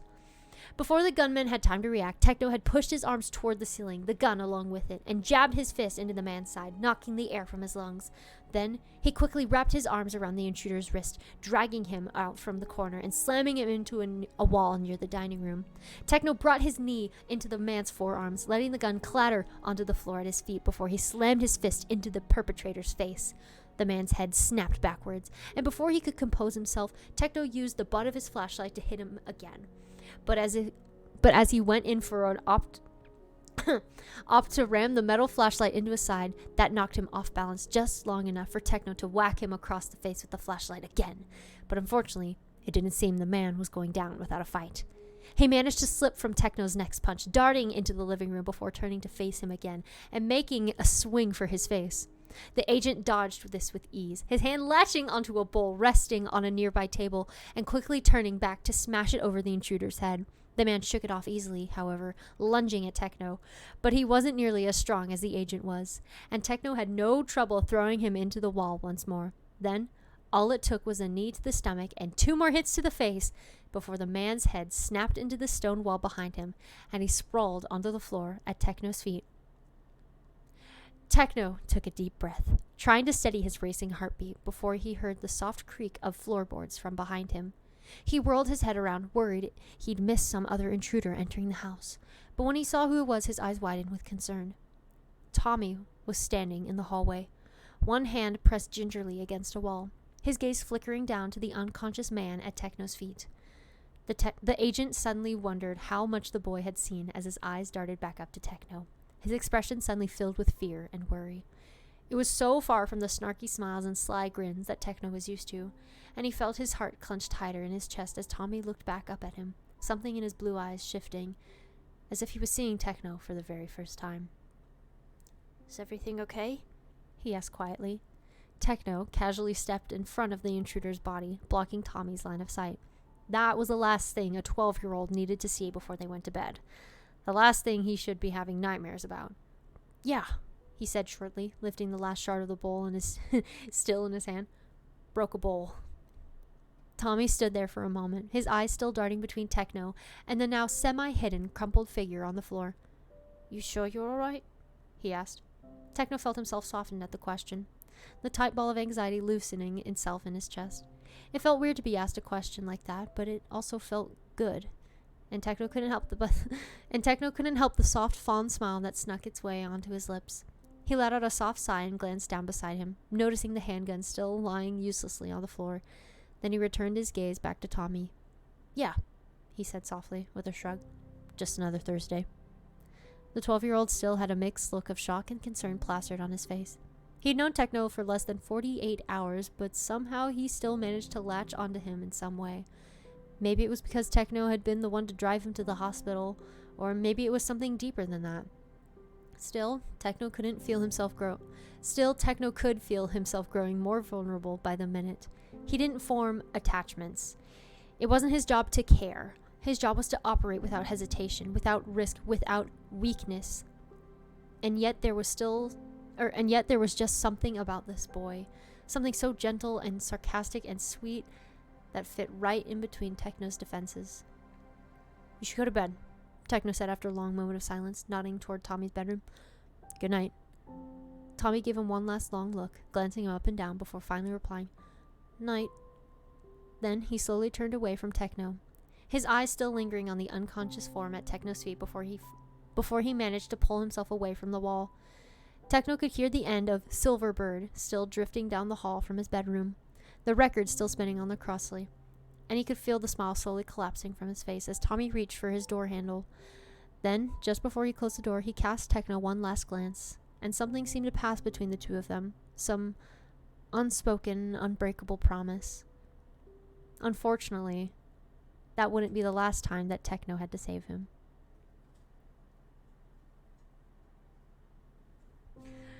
End of chapter 1.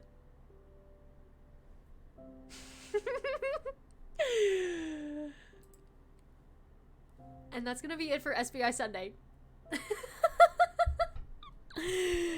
Oh my gosh, that was so fun. That was so fun. Did you guys like that? Did you guys like? Join us next time on Dragon Ball SBI Wacky Times and Waterworld. BRB crying. Oh, I hope they're tears of joy. We got one comment from our beloved Modberry. Nova. Julie, it's so good. I'm so glad you guys love it. Oh my goodness. Hey, just another. Guys, this is just a prologue. We ain't even brushed the surface. Y'all, oh my gosh. This movie is so good. The movie is so good. It's totally worth staying up to 1. Oh my god. Y'all didn't have to. Y'all could have just watched the VOD. Shout out to the VOD viewers.